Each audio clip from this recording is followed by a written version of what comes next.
C'est bon? Donc, bonjour tout le monde. On va débuter avec un léger petit retard, question de donner le temps à tout le monde de s'installer.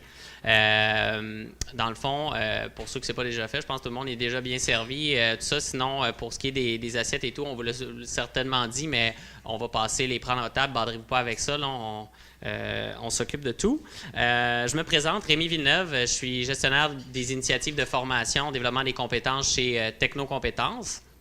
Donc, je vous souhaite la bienvenue à tous. Je vous souhaite la bienvenue également en web diffusion pour les gens qui nous écoutent de Québec ou ailleurs. Dans le fond, on a offert aussi la possibilité à l'ensemble des étudiants en gestion des ressources humaines de façon gratuite de pouvoir assister à nos événements pour les inspirer. Là. Donc, qui sont notre relève, donc ils sont en web diffusion aussi. Fait que bonjour à tout le monde.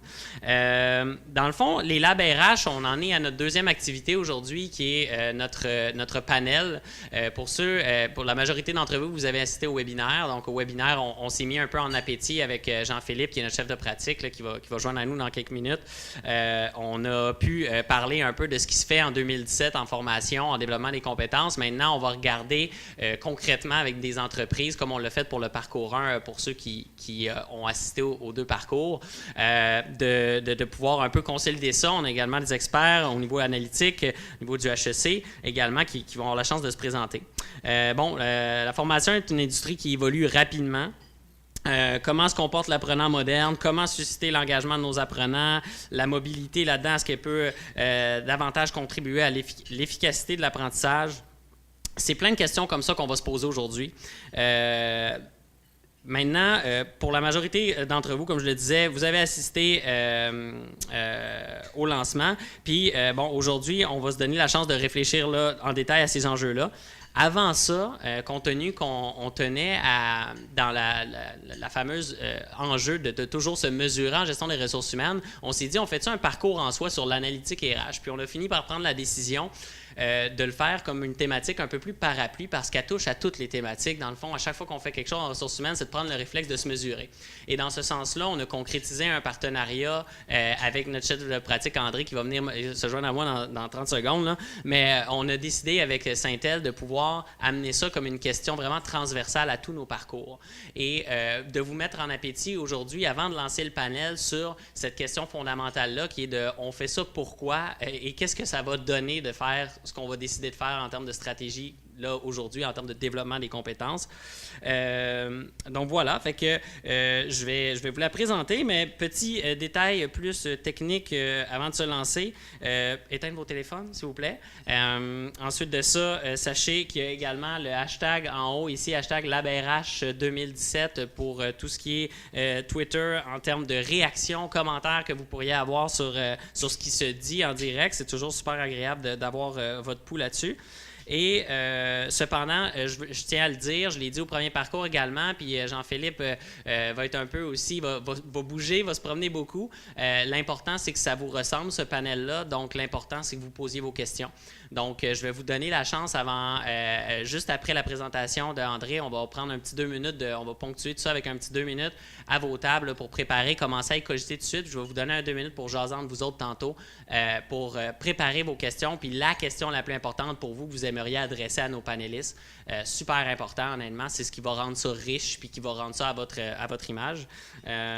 Donc, sans plus tarder, je vous présente André Laforge, qui est chez Syntel, une entreprise en solutions en intelligence d'affaires, qui va nous mettre, comme je le disais tantôt, en appétit au niveau de l'analytique RH, qui est un aspect souvent mis de côté dans nos décisions RH, mais pourtant capital. Donc, elle est détentrice d'un baccalauréat en génie mécanique et d'un MBA en gestion des opérations de l'Université de Laval. André Laforge cumule plus de 25 ans d'expérience dans des postes de gestion. Depuis maintenant 6 ans, elle occupe le poste de vice-présidente expérience employée et chef de produit enthousiasme chez Syntel et passionnée de l'intelligence d'affaires, d'indicateurs de performance et de capital humain. Elle anime le bloc Mesurer le capital humain et participe à plusieurs autres tribunes là, en analytique RH. En 2014, elle a d'ailleurs été nommée dans les top 50 HR Analytics Influencers au monde, ce qui est pas rien. Pour ceux qui ont déjà vu, on s'est assuré que ça soit très complémentaire aussi avec le parcours 1. Donc, André, je te laisse la parole.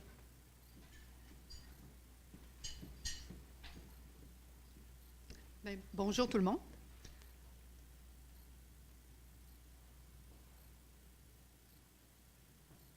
Je l'ai. Bon, bonjour, je suis contente d'être ici. Je vais passer rapidement un peu de matière, là, parce que j'aime ça, vous initier à l'analytique. S'il y a une chose que je veux que vous reteniez aujourd'hui, c'est que demain, quand vous retournez dans vos entreprises, à chaque fois que vous initiez quelque chose en RH, une initiative quelconque, pensez à mesurer. OK? Parce qu'on part souvent avec plein d'idées, plein de choses qu'on décolle comme gens d'RH, on met en application, puis après ça, on se dit « Ah merde, on aurait dû mesurer », parce que c'est super important de mesurer nos actions et de voir ce que ça peut rapporter à l'organisation. Donc, rapidement, l'analytique RH, qu'est-ce que c'est? C'est un processus qui permet de prendre des décisions, on va dire, réalistes ou optimales à partir des données. OK? Et j'ai mis un petit graphique ici qui explique un peu le continuum de l'analytique. Donc, on part avec l'intuition, hein? Et c'est ce qu'on ne veut plus faire, seulement baser nos décisions sur des intuitions. On veut avoir des indicateurs. Ensuite, la deuxième phase, c'est le benchmarking. Quand on a trouvé des indicateurs, on veut pouvoir les comparer, soit se comparer à soi-même ou soit les comparer avec d'autres organisations de son secteur d'activité. Ensuite, quand on veut se structurer davantage, on va vouloir tout mettre ça dans un beau tableau de bord. Et par la suite, inclure tout ce qui est donné de sondage. En RH, on fait énormément de sondages, que ce soit sondage de mobilisation, d'engagement, entrevue de départ, entrevue d'accueil. Toutes ces données-là de sondage est important à prendre et à croiser avec vos autres indicateurs de performance. Ensuite, on a le mur. Je vous dirais que la première partie qui est plus le descriptif, cette partie-là, en tant qu'RH, c'est des choses que vous devriez maîtriser. Si vous voulez passer le mur, cependant, passer à faire de la corrélation, de la simulation, de la prédiction et même de la prescription, là, ça va vous prendre une équipe à l'interne, des outils pour le faire. Mais avant le mur, c'est toutes des choses que vous pouvez réaliser chez vous dans vos organisations, avec un système RH, avec un Excel, c'est des choses que vous êtes capable de faire. Si on rentre maintenant dans le développement des compétences, je ne sais pas si les gens, vous avez déjà vu ce modèle d'apprentissage-là, le modèle 70-20-10, qui vient nous dire que les gens apprennent 70% du temps dans le feu de l'action, dans leur expérience de travail. Un 20%, c'est dans les échanges avec les pairs ou avec un mentor ou à travers de coaching. Et le 10% est de la formation structurée. Et je vous dirais que ce qu'on mesure le plus, c'est ce 10%-là, malheureusement. Le reste est beaucoup plus difficile à mesurer. Ce qu'on voit avec les Y, donc les gens qui sont nés entre 1980 et 1999, j'en vois quelques-uns dans la salle, ces gens-là n'ont pas exactement le même modèle d'apprentissage que la génération précédente. On est plus dans le 60-35-5. Donc, on vient beaucoup augmenter le 35 là, qui les échange avec les autres. Et la formation structurée prend encore moins de place pour les Y. Et bientôt, on devrait voir apparaître le modèle pour les milléniaux. Je ne l'ai pas encore vu, mais on devrait le voir apparaître parce que ces gens-là vont faire leur entrée sur le marché du travail là, dans les prochaines années. Et j'ai bien hâte de voir là, leur modèle d'apprentissage, comment il va être, s'il va être différent des générations précédentes. Maintenant, quand ce qui a trait à mesurer la formation, il existe un modèle, il y en existe probablement plus qu'un, mais moi, je vais vous parler d'un modèle que je connais, c'est le modèle de Kirkpatrick. M. Kirkpatrick, je pense qu'il est décédé il y a 2 ans environ. En 1959 qu'il a sorti son modèle, donc ce n'est pas quelque chose de récent. Et son modèle est en 4 phases. Okay? Donc, la première phase, c'est la satisfaction. C'est la première chose qu'on mesure par un sondage ou par les smile sheets qu'on distribue après une formation. Est-ce que les gens sont satisfaits? Le petit 90 à côté vient dire que 90% des organisations mesurent la satisfaction.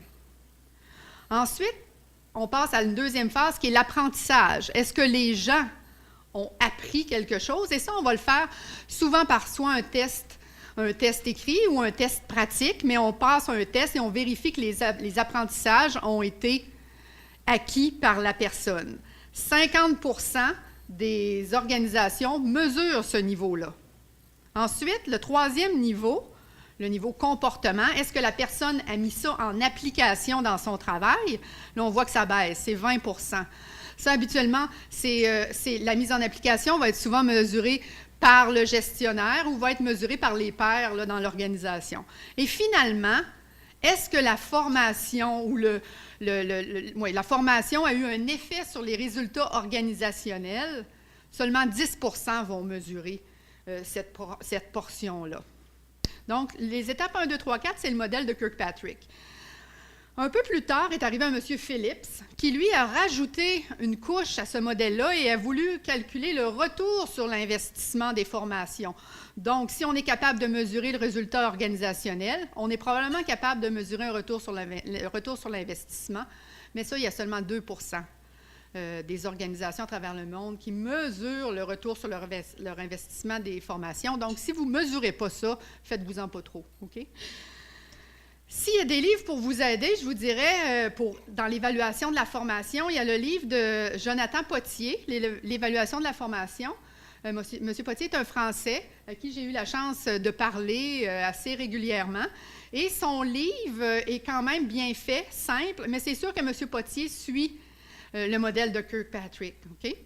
Et il y a Proving the Value of HR qui est écrit par Phillips, qui, lui, a ajouté le retour sur l'investissement. Ce monsieur-là, lui, vient vous présenter sa méthodologie pour calculer le retour sur l'investissement, pas seulement sur des initiatives de formation, mais sur toute initiative RH que vous voudriez mettre en place dans vos organisations. Bon, rentrons dans le vif du sujet, les indicateurs. Comme pour ce qui était du parcours précédent, j'ai voulu sortir quelques indicateurs qui pourraient vous donner des pistes de choses à mesurer quand vous êtes dans un contexte de développement des compétences et que vous voulez mettre en place de la mesure. Donc, j'ai divisé ça en 4 groupes, les mesures de volume, les mesures de qualité, les mesures de coût et les mesures de résultats. C'est certain que c'est les mesures de résultats qui vont vous apporter plus de valeur dans votre organisation, mais en même temps, il faut quand même mesurer tout ce qui est volume, le nombre d'employés formés, le nombre d'heures de formation par employé, le nombre d'employés avec un plan de développement, le pourcentage des plans de développement complétés. Donc, ça, c'est les mesures de volume en formation et développement des compétences. Si jamais il y a un indicateur là-dedans qui vous semble nébuleux puis vous voulez en savoir plus, vous avez juste à rentrer en contact avec moi. Là, je pourrais vous donner les formules de calcul et un peu plus de background là, sur les indicateurs. Au niveau de la qualité, comme je le disais tantôt, le taux de satisfaction des formations, on le mesure souvent par sondage. On peut regarder aussi le taux de complétion des formations, le taux de réussite des formations. Donc, c'est ça au niveau de la qualité. Au niveau des coûts, c'est tous les coûts de formation et les investissements en formation par employé. Le pourcentage des coûts de formation par rapport à la masse salariale. Ça, c'est sûr qu'au Québec, on est contraint par une loi, la loi du 1 en TI, cependant, le pourcentage des coûts de formation par rapport à la masse salariale devrait atteindre là, en TI de 3 à 5 %. Donc, si vous êtes une entreprise de TI, vous devriez viser 3 à 5 % de votre masse salariale en formation. Le 1 %, ce n'est pas assez. Okay? Mais je suis persuadée que si on regarde dans la salle ici, vous passez facilement le 1 %. Là. Au niveau des résultats maintenant, là, ici, je vais pouvoir vous donner un petit peu plus de benchmark. Là. Le taux de rétention des nouveaux employés, parce que la formation, souvent, on la donne quand une personne est en phase d'intégration. Donc, une bonne façon de valider si notre programme de formation est bon, on va regarder si on a un bon taux de rétention. C'est sûr qu'il y a d'autres facteurs qui vont faire en sorte que la personne reste, par exemple, son accueil, son intégration, mais la formation joue un rôle important aussi de l'intégration de la personne. Donc, les taux de rétention de nouveaux employés, dans Mesure RH, l'outil de benchmarking de Syntel, on a mesuré actuellement en TI, le taux de rétention est à 91,9 % pour les employés d'1 an. Donc, c'est quand même très bon. Moi, je dis quand vous avez 90 % de taux de rétention à 1 an, ne vous en faites pas trop, vous êtes très bon. Au niveau du taux de roulement volontaire maintenant, les gens qui démissionnent de votre organisation, je ne sais pas si vous passez des entrevues de départ, mais moi, les entrevues de départ que j'ai vues dans les organisations, une des raisons qui revient le plus souvent, c'est le manque de développement, le manque de cheminement de carrière. Les gens veulent progresser et on ne leur a pas fourni la possibilité de le faire. Donc, le développement des compétences joue un rôle important là-dedans. Donc, je devrais avoir un effet sur le taux de roulement volontaire. Le taux de roulement volontaire au Québec actuellement, en TI, il est autour de 12 %, ce qui est très bon, je vous dirais. C'est très bon comme taux de roulement volontaire. L'involontaire, je pense, joue autour du 4 %. Donc, on a un taux de roulement total de 16 %. Donc, c'est quand même très bon, étant donné qu'on est dans je dirais, une phase présentement là, de guerre de talent, surtout en TI. Les gens bougent beaucoup. Moi, je trouve qu'à 12 % c'est très bon. Le taux de mobilité interne ici, maintenant, qu'est-ce que ça veut dire? C'est les gens, est-ce qu'ils bougent dans votre organisation? On aurait pu regarder aussi le taux de promotion, mais étant donné les tailles d'entreprise dans lesquelles vous êtes, la possibilité de promotion de niveau hiérarchique dans les organisations est quand même petit. Donc, les gens ont plus tendance à bouger d'un rôle à un autre que plutôt progresser dans une ascension. Donc, le taux de mobilité interne peut être un indicateur aussi important à regarder quand vous mettez en place du développement de compétences. Bon, là, ici, j'ai une statistique, mais je ne suis plus sûre là, où je l'ai pris. Fait que prenez-la avec un grain de sel. Dans les organisations de TI, le taux de mobilité interne avoisine les 75 %. Donc, c'est beaucoup, ça. Les gens bougent beaucoup dans les entreprises de TI. Probablement, si on est en projet, c'est parce qu'ils changent de projet, ils changent d'équipe, mais un taux de mobilité interne de 75 %. Comment c'est mesuré, ça? C'est qu'on fera la somme de tous les mouvements d'employés dans l'organisation divisé par le nombre moyen d'employés. Donc, c'est comme ça que c'est calculé. Finalement, d'autres résultats que vous pouvez mesurer, c'est l'augmentation des ventes, si c'est une formation qui est faite pour les gens de vente. L'augmentation de l'efficience opérationnelle, si c'est une formation qui est donnée pour augmenter la productivité des gens, ou augmentation de la satisfaction à la clientèle. Donc, c'est des résultats que vous pouvez aller mesurer pour voir si votre programme de développement des compétences donne quelque chose. Maintenant, l'indicateur sur lequel on voulait vous benchmarker aujourd'hui, c'était les heures de formation par employé. Donc, les heures de formation par employé, la définition qui est là est assez basique. Hein? On prend le nombre d'heures moyen de formation par employé. Donc, on a pris toutes vos heures de formation que vous avez entrées et on l'a divisé par votre nombre d'employés à la fin de 2016 pour avoir un benchmark. Et ce matin, quand je suis allée voir dans Mesure RH, et ça, vous avez tous accès, tous ceux qui ont fourni de l'information, vous avez tous accès à la plateforme pour aller voir les résultats. Vous allez voir votre résultat. C'est le résultat que vous voyez à gauche, là, le 29,5. Ça, je n'ai pas peur de le dire, c'est le résultat de Syntel. Donc, ça, c'est notre résultat chez Syntel, 29,5 heures de formation par employé. Et à droite, vous êtes capable de vous comparer. Donc, ma valeur par rapport à la moyenne, c'est la 32,4. Donc, je me retrouve dans le gris, c'est qui est correct. Dans le rouge, c'est que tu es beaucoup moins bon que la moyenne. Et dans le bleu, c'est que tu es beaucoup meilleur que la moyenne. Donc, si vous pouvez aussi toujours basculer dans Mesure RH en mode table, donc c'est le petit graphique, la petite image que vous avez en bas, où là, j'ai mon 29,5, la moyenne est 32,4 actuellement, et la médiane est à 29,4. Donc, moyenne, médiane, quand ils sont proches comme ça, les valeurs, on peut voir là, que notre échantillon est quand même bien balancé. Cependant, ce que vous pouvez voir, c'est qu'il y a seulement 10 entreprises qui ont fourni l'information. OK? Donc, il est toujours temps d'aller fournir l'information. Le formulaire reste ouvert. L'outil va être là tant que les parcours RH, le parcours de l'ABRH ne seront pas terminés. Fait que vous pouvez toujours aller rentrer votre information pour vous comparer. Ce qu'on peut voir, c'est que le minimum est à 7. Donc, il y a une organisation qui fait 7 heures de formation par année, en moyenne par employé. Et le maximum est à 72,4. Donc, vous voyez, c'est très bon. 72,4, je pense que ça donne autour de 5 % de la masse salariale. Il faudrait valider avec l'entreprise, là, mais 72,4, selon moi, c'est très bon. Donc, voilà, ça termine de quoi je voulais vous parler ce matin. Fait que, comme je vous disais, Mesure RH est ouvert à tous. Vous avez tous eu un code d'usager, un mot de passe. Si vous avez des problèmes, Amy Ruel est ici dans la salle avec moi aujourd'hui. Elle est en arrière. Donc, si vous voulez aller la voir pour avoir plus d'informations, elle est là pour répondre à vos questions. Fait que je vous remercie.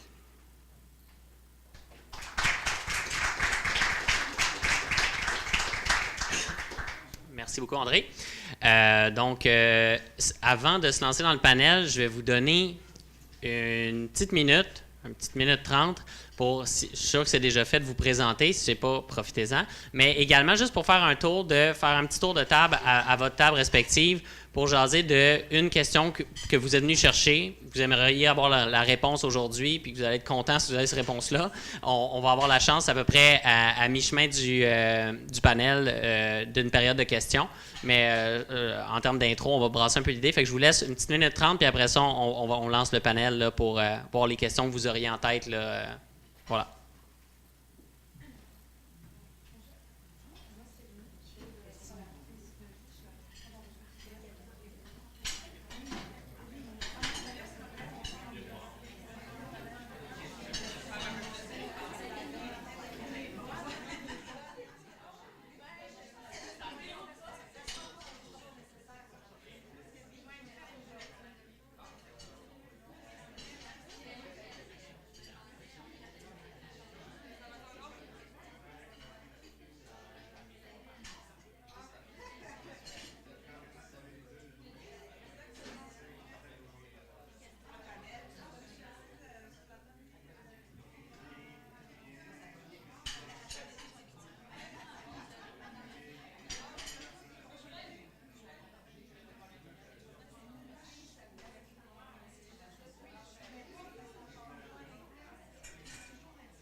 C'est là où on le ramasse. Bon, ben quand j'ai amené mon thé,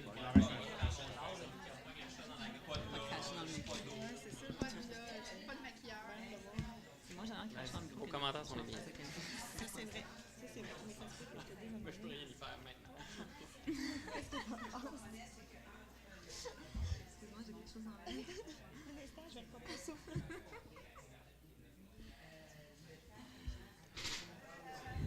Bon. Ouais, on n'a pas idée comment ça sonne, hein? On n'a pas idée comment ça sonne, le micro. Et voilà, Non, c'est ça. je ne doute pas que les échanges sont passionnants, mais par souci de temps, on va se lancer dans le panel. Puis l'idée est réussie. L'idée était de commencer à jaser de vos questions. Donc, c'est fait. Vous avez des questions, je suis rassuré. Maintenant, je vais laisser nos invités de Marc et Jean-Philippe Bradette. Dans le fond, Jean-Philippe Bradette de chez Helicom, je l'ai contacté. Là, je pense qu'on était juste avant Noël, d'ailleurs. Pour lui demander s'il pouvait me donner un coup de main pour ce parcours-là. L'ayant vu à maintes reprises, on habite dans le même quartier. Et quelqu'un de très sympathique. Donc, on se croise à la pente à glisser, là, donc régulièrement. Donc, voilà pour la petite histoire de sa présentation. Là, on voulait pas aller dans le trop formel. Je laisse Jean-Philippe prendre le contrôle de tout ça. Et je vous incite à cogiter vos questions, les prendre en note. C'est super important. J'insiste, là, mais c'est super important. C'est ce qui amène de la richesse. Donc, merci. Puis c'était très drôle en plus à la glissade quand on s'est rencontrés avec nos grosses soutes d'hiver. On n'était pas trop sûrs. C'est-tu Rémi? C'est-tu Rémi? C'est-tu lui? Je vais-tu y parler? Ah, ben oui, c'est lui. OK. Puis là, t'as de la fou un peu. Et, c'était... Bonjour tout le monde. J'espère que ça va bien. Combien étaient au webinaire? Ça, c'est ma première question. Combien ont aimé ça? Les autres, ben, je veux pas le savoir. On passe l'après-midi, une partie de l'après-midi ensemble. J'ai très hâte. Les gens de Québec, bonjour, bienvenue. C'est comme ma première émission de télévision. C'est très cool. Sébastien, un gros merci si j'y pense pas, là, qui est à la console, qui fait un job monumental. Donc, c'est très, très apprécié. On a vraiment une belle brochette. Je suis très content. En plus, il faut que je fasse bien ça parce que j'ai mon ancien professeur qui est là. Alors, ça rend encore plus beaucoup plus de nervosité. Là, tu viens de créer un monde. Je sais, mais c'est comme ça. Je vous... Par la télé. Oui, exact. Donc, ce que j'ai le goût de vous dire, première chose, donc, comme règle, vous posez vos questions en tout temps. On va s'adapter, on va arrêter. Fait que s'il y a une question qui brûle, vous nous lancez quelque chose, sauf une assiette, on va répondre. Les gens de Québec, c'est un peu la même chose aussi. Donc, sur le chat, Rémi va m'arrêter. Les questions qui brûlent, on veut y répondre sur le champ. On a beaucoup de thèmes à aborder, beaucoup de choses à garder. Et aujourd'hui, j'agis à titre, dans le fond, non pas d'expert, mais je me suis mis dans la peau d'une PME. Je vous en ai parlé au webinaire la dernière fois. Je me suis mis dans la peau d'un dirigeant, un peu comme vous, d'Hélicom, 80 employés. Je pense que j'en ai parlé la dernière fois. On est les pires en formation. Donc, ce qu'on conseille à nos clients, nous, de notre côté, souvent, on ne le fait pas. Alors, je n'ai même pas rempli ce sondage, André. Je voulais pas biaiser la donnée. Mais c'est une réalité par souvent manque de temps. Bref, toutes les bonnes raisons que tout le monde a. Et je me suis dit, c'est quoi les questions que j'aurais pour cette super brochette de panélistes-là? Alors, on va se lancer de cette façon-là. On va essayer d'être le plus dynamique possible. Gênez-vous pas, café, eau, donc servez-vous. Je vais commencer avec une première question. Donc, Chantal, une courte présentation de toi, tes enjeux, en 5 secondes. Non, vas-y. Moi, c'est Chantal Castonguay. Je travaille pour le studio d'Ubisoft Montréal. Mon rôle, dans le fond, je suis team lead et DCM qui est développeur de communauté. Chez Ubisoft, dans le fond, il y a une grosse partie d'apprentissage informel qui est développée, puis c'est un peu ça mon rôle. Background en enseignement et en instructional design, travailler aussi plus au niveau, j'allais dire au corpo, comme c'est Ubisoft, c'était pas corpo, mais Ubisoft, c'est une bébite assez intéressante. Donc, chez Industrielle Alliance, Desjardins aussi comme background, formation technique, formation leadership aussi. Donc, c'est un peu ça mon background. C'est bon? Ça répond, c'est parfait. Claudia, de ton côté? Donc, bonjour tout le monde. Claudia Marcotte, en fait, background un peu tout autre en psychologie. Donc, bac en psychologie, doctorat en psychologie du travail. Donc, un hybride un peu entre le management, les ressources humaines et la psychologie. Donc, en ce moment, je suis directrice capital humain et culture chez Chronos Technologies, une PME à Québec. Et par le passé, j'ai œuvré, dans le fond, dans le réseau de la santé, plus comme consultante en développement organisationnel, puis chez André Fillon et Associés comme consultante en psychologie organisationnelle, principalement en évaluation potentielle. Merci, très bien. Alain? Bon, moi, alors, professeur titulaire à HEC Montréal, mais depuis plusieurs années, une dizaine d'années, je suis associé, en tout cas, à la direction de l'École des dirigeants de HEC Montréal, qui est la partie formation exécutive qu'on fait depuis 60 ans déjà. Wow, félicitations, super. André, on t'a présenté tout à l'heure. La mesure, on en a parlé, c'est assez. Là. Bon, c'est parfait, donc... Peut-être juste faire un parallèle aussi avec André, un modèle qui peut être intéressant pour vous en formation, le modèle de Robert Hakoun qui a pris sa retraite récemment, COMA, qui est une autre alternative à Kirkpatrick, qui utilise le sentiment d'efficacité très, très fort comme modèle, qui peut souvent faire partie de vos réflexions. S'il y en a qui veulent avoir plus de détails, ça va me faire plaisir, mais peut-être un petit croche vers la mesure par rapport à ça. Quelque chose de super intéressant que peut-être avait été prévu ou pas, on a Chronos comme entreprise qui est une PME de 60 employés environ, donc on va discuter tout à l'heure. Et on a Ubisoft qui est 3000 employés, donc on a vraiment un clash des titans donc, qui vont s'affronter. Donc on va voir comment on peut mettre dans le fond ces deux entreprises-là et surtout d'avoir les différents points de vue. Donc la première question, on va aller pour Chantal. Dans le fond, j'avais dit Claudia au début, tu vois, c'est comme ça que je change les choses, donc on s'adapte, je quitte le panel. Chantal, c'est quoi les enjeux? Qu'est-ce qui se passe chez Ubisoft au niveau de la formation et développement? Fait, mets-nous une petite mise en bouche par rapport à ce que tu vis actuellement. OK. Bien, premièrement, c'est 3 000 employés au studio de Montréal, donc c'est à peu près un 10 000 employés worldwide. Chaque studio est un peu responsable de sa formation, donc... mais en même temps, on a un siège social à Paris, donc il y a quand même une stratégie... mondiale au niveau de la formation, mais le studio de Montréal, dans le fond, a décidé de prendre un virage vraiment au niveau de qu'est-ce qu'on peut faire pour les communautés de pratique puis l'apprentissage informel, parce qu'on a une réalité où est-ce que, surtout dans le fond, moi, je suis en charge de la communauté plus spécifique des programmeurs, donc c'est environ 900 programmeurs dans ma communauté au studio de Montréal seulement. Puis l'enjeu qu'on a, dans le fond, c'est que leur niveau de connaissance est rendu à un certain point que la formation formelle en tant que telle a comme ses limites. C'est pour ça, dans le fond, qu'on a décidé beaucoup de pousser l'apprentissage informel puis les communautés de pratique, parce que c'est comme ça qu'on voit que toutes les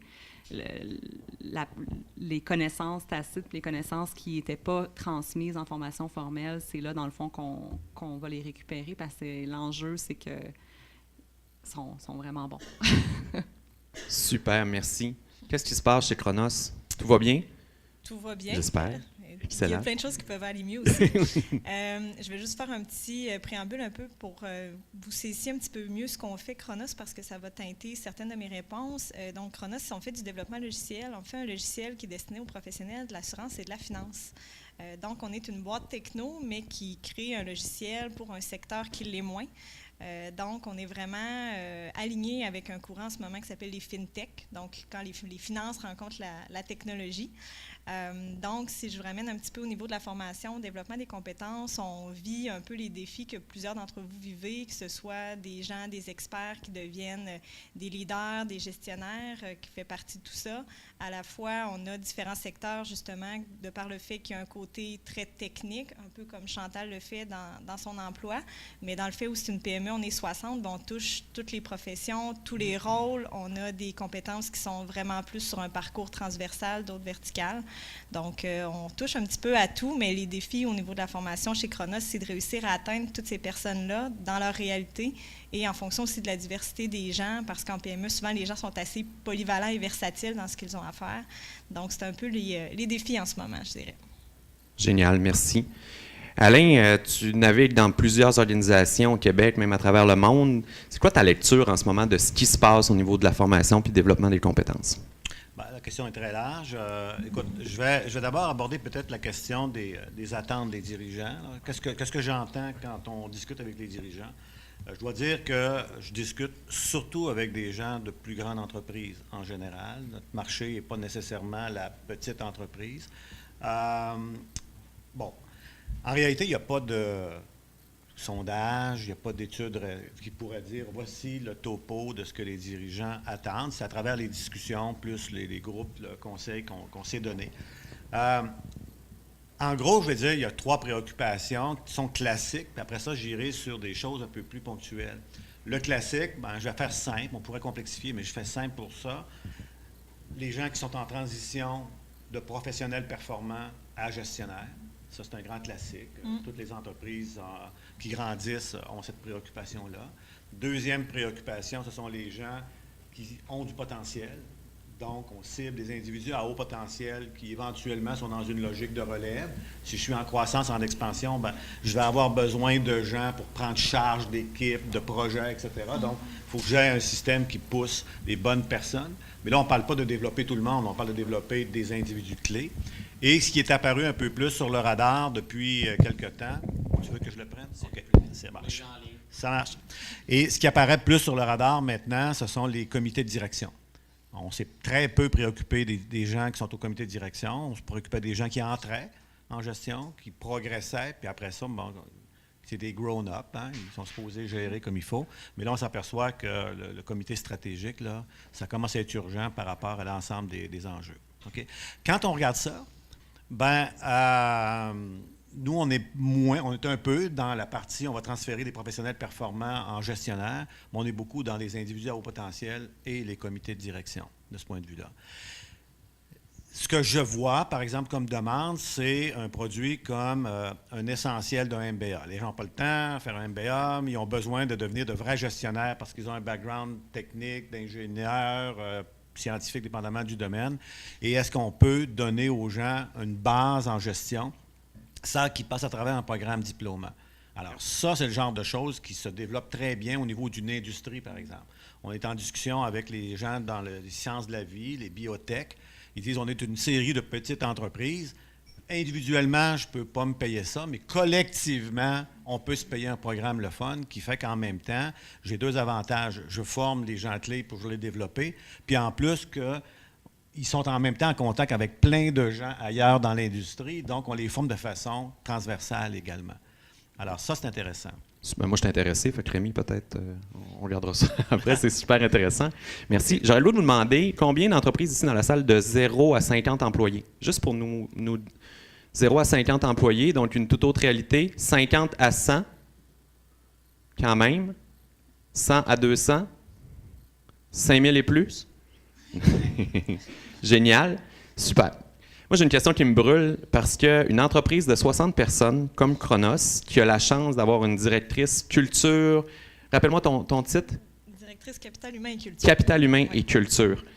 Comment les dirigeants sont venus à se poser la question de dire j'ai une personne de à la direction qui est sur le board et qui va s'occuper de la formation et développement? Est-ce que ça joue un rôle important? Puis comment ça affecte la culture puis l'engagement des employés? La question est très bonne et j'ai juste envie de répondre, bien, ça influence définitivement. Comment la réflexion est venue? Bien, à la base, ça a toujours été dans les valeurs d'entreprise de Chronos, tout le côté très humain, le fait de mettre, dans le fond, l'être humain au centre des décisions, d'offrir autant un milieu de vie pour les gens et tout ça. Ça avait toujours été dans les valeurs, dans le fond, de la haute direction. Et un jour, en est venu justement des enjeux, des défis. Bien, je vois un peu le nombre d'employés que vous pouvez avoir dans vos entreprises. Hein. À un moment donné, on voit les enjeux qui commencent à monter, puis il faut prendre action par rapport à ça. Donc, une des actions qui a été faite, ça a été justement d'aller se chercher, oui, quelqu'un RH, mais avec un volet où il voulait aussi faire du développement organisationnel à la fois. Donc, pas simplement des volets plus opérationnels. Fait que ça a été une première décision. Et ça a été une décision d'investir parce qu'en ce moment, on est 2 personnes, dans le fond, à temps plein chez Chronos en RH pour 60 employés. Donc, en termes de prorata, c'est énorme, mais c'est vraiment un choix d'entreprise de mettre ça de l'avant pour vraiment accompagner les gens. Et au niveau, clairement que ça joue au niveau de nos valeurs, mais ça faisait partie de tout ça, mais ça joue dans l'engagement, dans ce qu'on peut offrir aussi comme service à l'interne. Par rapport aux employés, que ce soit au niveau du développement des compétences, on parlera plus tard, mais au niveau des différents services RH, en fait, qu'on offre à l'interne. Merci, c'est intéressant. Chantal, j'ai le goût de poser la question. Il n'y a pas si longtemps, tu étais dans un milieu un peu plus conservateur que Ubisoft. Tu as fait un changement quand même important de carrière de Industriel Alliance à Ubisoft. J'étais curieux de savoir comment ça se vit, c'est quoi la différence, comment ça se passe comme milieu. Étonnamment, c'est pas je veux dire, c'est un immense changement culturel, on s'entend. Je suis encore en choc un peu. Non.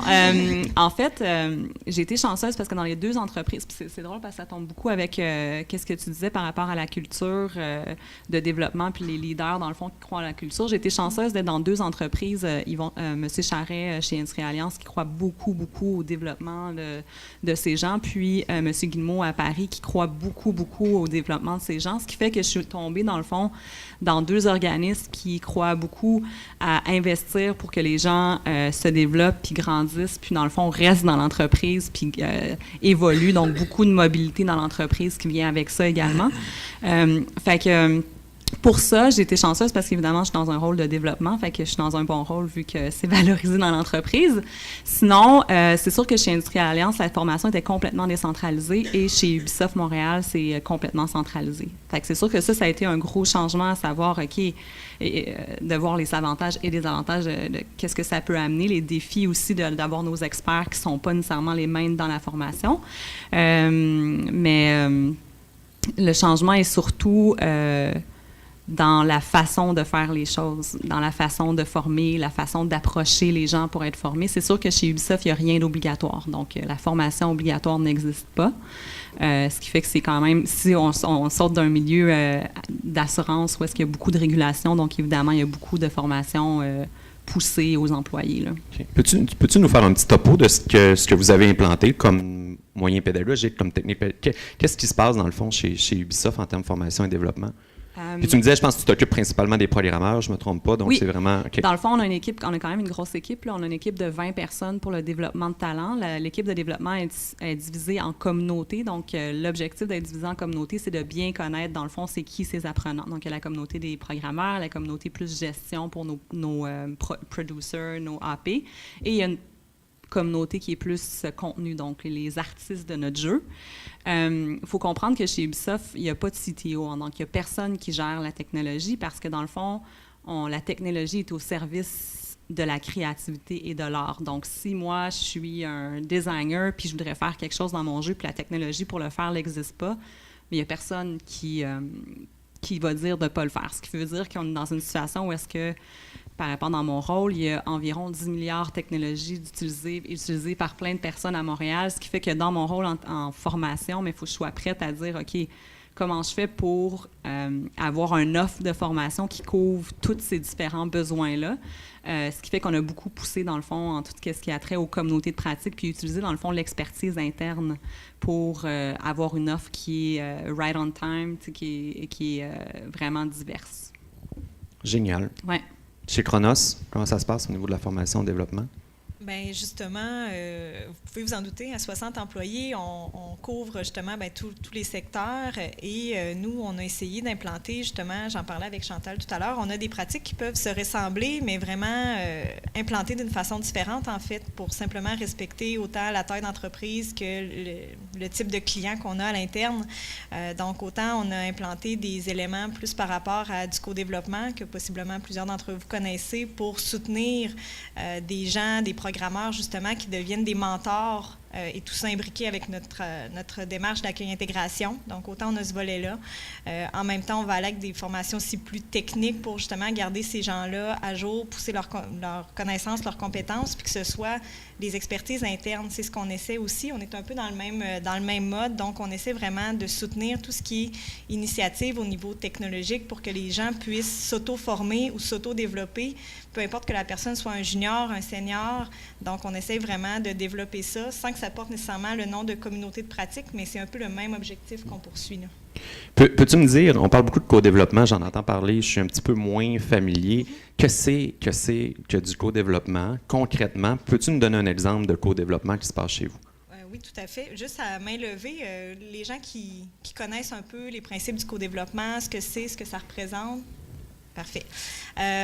Prochaine question. Grosso modo, si je vous parle un petit peu d'un exemple concret qui se passe chez nous, bien, je vais prendre justement l'exemple des mentors. Donc, on a décidé au niveau des pratiques d'accueil et intégration pour vraiment accompagner, dans le fond, les nouveaux développeurs qui se joignaient à l'équipe, de développer en parallèle, dans le fond, un programme de mentorat. Donc, des gens qui ont levé la main, des programmeurs qui avaient une certaine expérience avec nous. Et dans l'optique où on fait un produit logiciel, il est très complexe. Hein? Ce n'est pas un projet qu'on refait à chaque 6 mois, c'est quelque chose qui roule depuis 15 ans, donc très, très complexe à s'approprier. Donc, ça a été une de nos façons de tourner le vent un peu de côté puis de permettre à des gens plus seniors de coacher des nouveaux et inversement faciliter l'intégration de nos nouveaux.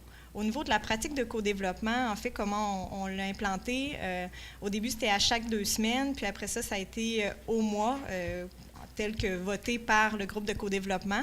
Mais c'est des rencontres qu'on fixe, dans le fond, que moi, j'anime avec eux. Ils sont 5. Et on regarde, dans le fond, une problématique qu'une de ces personnes-là vit, que ce soit par rapport à un transfert des connaissances, par rapport à susciter la motivation, que ce soit par rapport à donner de la rétroaction constructive à quelqu'un, des choses comme ça. Donc, on aborde ces problématiques-là et on suit vraiment les processus avec les principes de co-développement pour arriver à brainstormer sur des solutions, puis que la personne ressorte, dans le fond, de la rencontre avec des pistes en ayant, dans le fond, en s'étant servi de la force du groupe pour augmenter, dans le fond, sa pratique professionnelle. Merci. Alain, j'ai 2 questions pour toi. Alain, évidemment, est un spécialiste en leadership, donc on a plusieurs points à ce niveau-là. Ma première question, c'est que tu as vu au cours des différentes années beaucoup d'étudiants passer dans ta pratique. Donc, et vois-tu des changements au sein de ces étudiants-là qui sont sur les bancs d'école? On parle beaucoup d'apprenants modernes. As-tu vu un changement où c'est la même, on se crée un faux type? Tu demandes à des yeux qui sont vieux. Alors, expérience, est-ce que je peux dire ça? Peut-être, oui, peut-être. Non, je pense que spécifiquement, là, tu parles de leadership, le problème est à peu près le même. Le problème est assez universel, mais il est mal compris très souvent. D'abord, les gens vont mélanger 2 choses. Ils vont mélanger ce que j'appellerais du coaching de performance. Je gère une équipe, je dois définir des attentes, je dois donner du feedback, donner de la reconnaissance, ce genre de choses-là. C'est pas du leadership. Okay? C'est du coaching de performance. Je gère la performance de mon monde. Okay? Maintenant, quand tu parles de leadership, là, on parle d'autre chose. C'est comme si je te disais, tu as rencontré combien de gestionnaires dans ta vie? Puis il y a combien de ces gens-là que tu dirais ce sont des leaders? Ben, tu me dirais, il n'y en a pas beaucoup. Ben, à ce moment-là, tu disais, tous ces gens-là que tu as rencontrés, ben, ils ont fait leur budget, ils ont remis leur rapport, puis ils ont fait leurs évaluations de performance, ils ont géré l'équipe, mais ce n'était pas des leaders dans le sens où un leader, c'est quelqu'un qui, par ce qu'il dit et par ce qu'il fait, il fait une différence. Il amène les gens ailleurs. Il ne fait pas juste livrer ce qu'on lui demande de livrer, essentiellement. Okay? Donc, quand tu arrives sur une dimension de leadership, le problème est toujours à peu près le même. C'est comment je peux faire grandir ces gens-là. Et ça pose une question qui est fondamentale en développement. On a beaucoup d'activités où on a une réflexion que j'appellerais, moi, qui est de développement horizontal. On cumule les connaissances, puis on leur donne un certain nombre de choses. Il y a une firme là, dans le marché, je ne nommerai pas là, par courtoisie, là, mais qui dit on donne une certification en leadership. Mais tout ce qu'on fait, c'est qu'on donne 3, 4 formations, 5 formations sur des habiletés de gestion. OK? C'est pas ça, là. Vraiment au niveau de la connaissance. C'est juste, on élargit. On est dans une logique de je t'élargis. Développer le leadership, c'est du développement vertical. OK? C'est d'amener un autre mindset. C'est d'amener quelqu'un à s'élever à quelque part. C'est pas juste élargir les compétences du portefeuille de compétences de quelqu'un. OK? Pas parce que je lui donnerais un cours en communication, puis un cours en négociation, puis un cours en gestion des conflits qu'il va devenir un leader pour autant. OK? Ça va passer par de la réflexion, par de l'introspection, ça va passer par des modèles. Ça demande beaucoup de temps, beaucoup de maturité pour développer véritablement le leadership. Mais ce qu'on fait, c'est du développement horizontal et non pas du développement vertical. Ouais. Non, on a parlé de mesures tantôt. Non, vas-y. Bien sûr. Oui. Alain, est-ce que tout le monde est apte à passer par du développement du leadership? C'est-à-dire, écoutez, là, je ne veux pas donner un cours en leadership, là. On va peut-être faire change le plan, on change le programme. On va peut-être faire dévier tout ça. C'est-à-dire que tout le monde exerce du leadership. Puis tu n'as pas besoin d'un titre d'emploi. C'est ça le problème, c'est qu'on définit le leadership par un titre d'emploi ou un poste, qui est complètement faux. Dans le fond, on s'entend que tu n'as pas besoin d'être un leader, d'être un gestionnaire pour être un leader, mais tous les gestionnaires ont besoin de leadership. Je ne sais pas si ça explique une partie, là. OK? Mais à quelque part, tout le monde exerce du leadership jusqu'à un certain point. La question, c'est que tu ne l'exerces pas assez souvent, puis tu ne l'exerces pas de façon constante. OK? Alors, ce qu'il faut, c'est élever les individus. Bon, écoute, il y a des théories derrière ça, puis il y a des mindsets, puis bon, OK? Alors, le problème, c'est qu'on ne travaille pas sur ces questions-là assez souvent. Mais ça ne se fait pas à travers des cours qui ciblent des compétences particulières. Génial. Donc, une pensée beaucoup plus verticale, comme tu l'as mentionné tantôt, versus ça va grossir se développer les beaucoup connaissances. à travers, par exemple, la gestion d'un projet majeur, où tu vas être accompagné par un coach, tu vas avoir des séances de débriefing, où tu vas partager avec d'autres les apprentissages que tu fais au fur et à mesure. Ça va se passer par des rencontres significatives avec des gens marquants. On est dans le blended learning, là, ouais. Mais ce que les gens ne comprennent pas, c'est que, puis je ne veux pas défaire ce que tu as fait tout à l'heure là, sur le 70-20-10, là, mais je pourrais prendre facilement 10 minutes pour nuancer là, le 70-20-10 qui est extrêmement mal compris et qui amène à plein de mauvaises pratiques, qui vous amènent dans la mauvaise direction. Okay? C'est comme si vous disiez, 70-20-10, ça dit, bon, mon budget va être 70% sur des affaires d'expérience, 10% sa formation. Wrong! Parce que le 70, tu me laisses 2 secondes pour expliquer ça? OK? Je suis tellement d'accord avec toi, fait que c'est pas moi qui va t'en empêcher.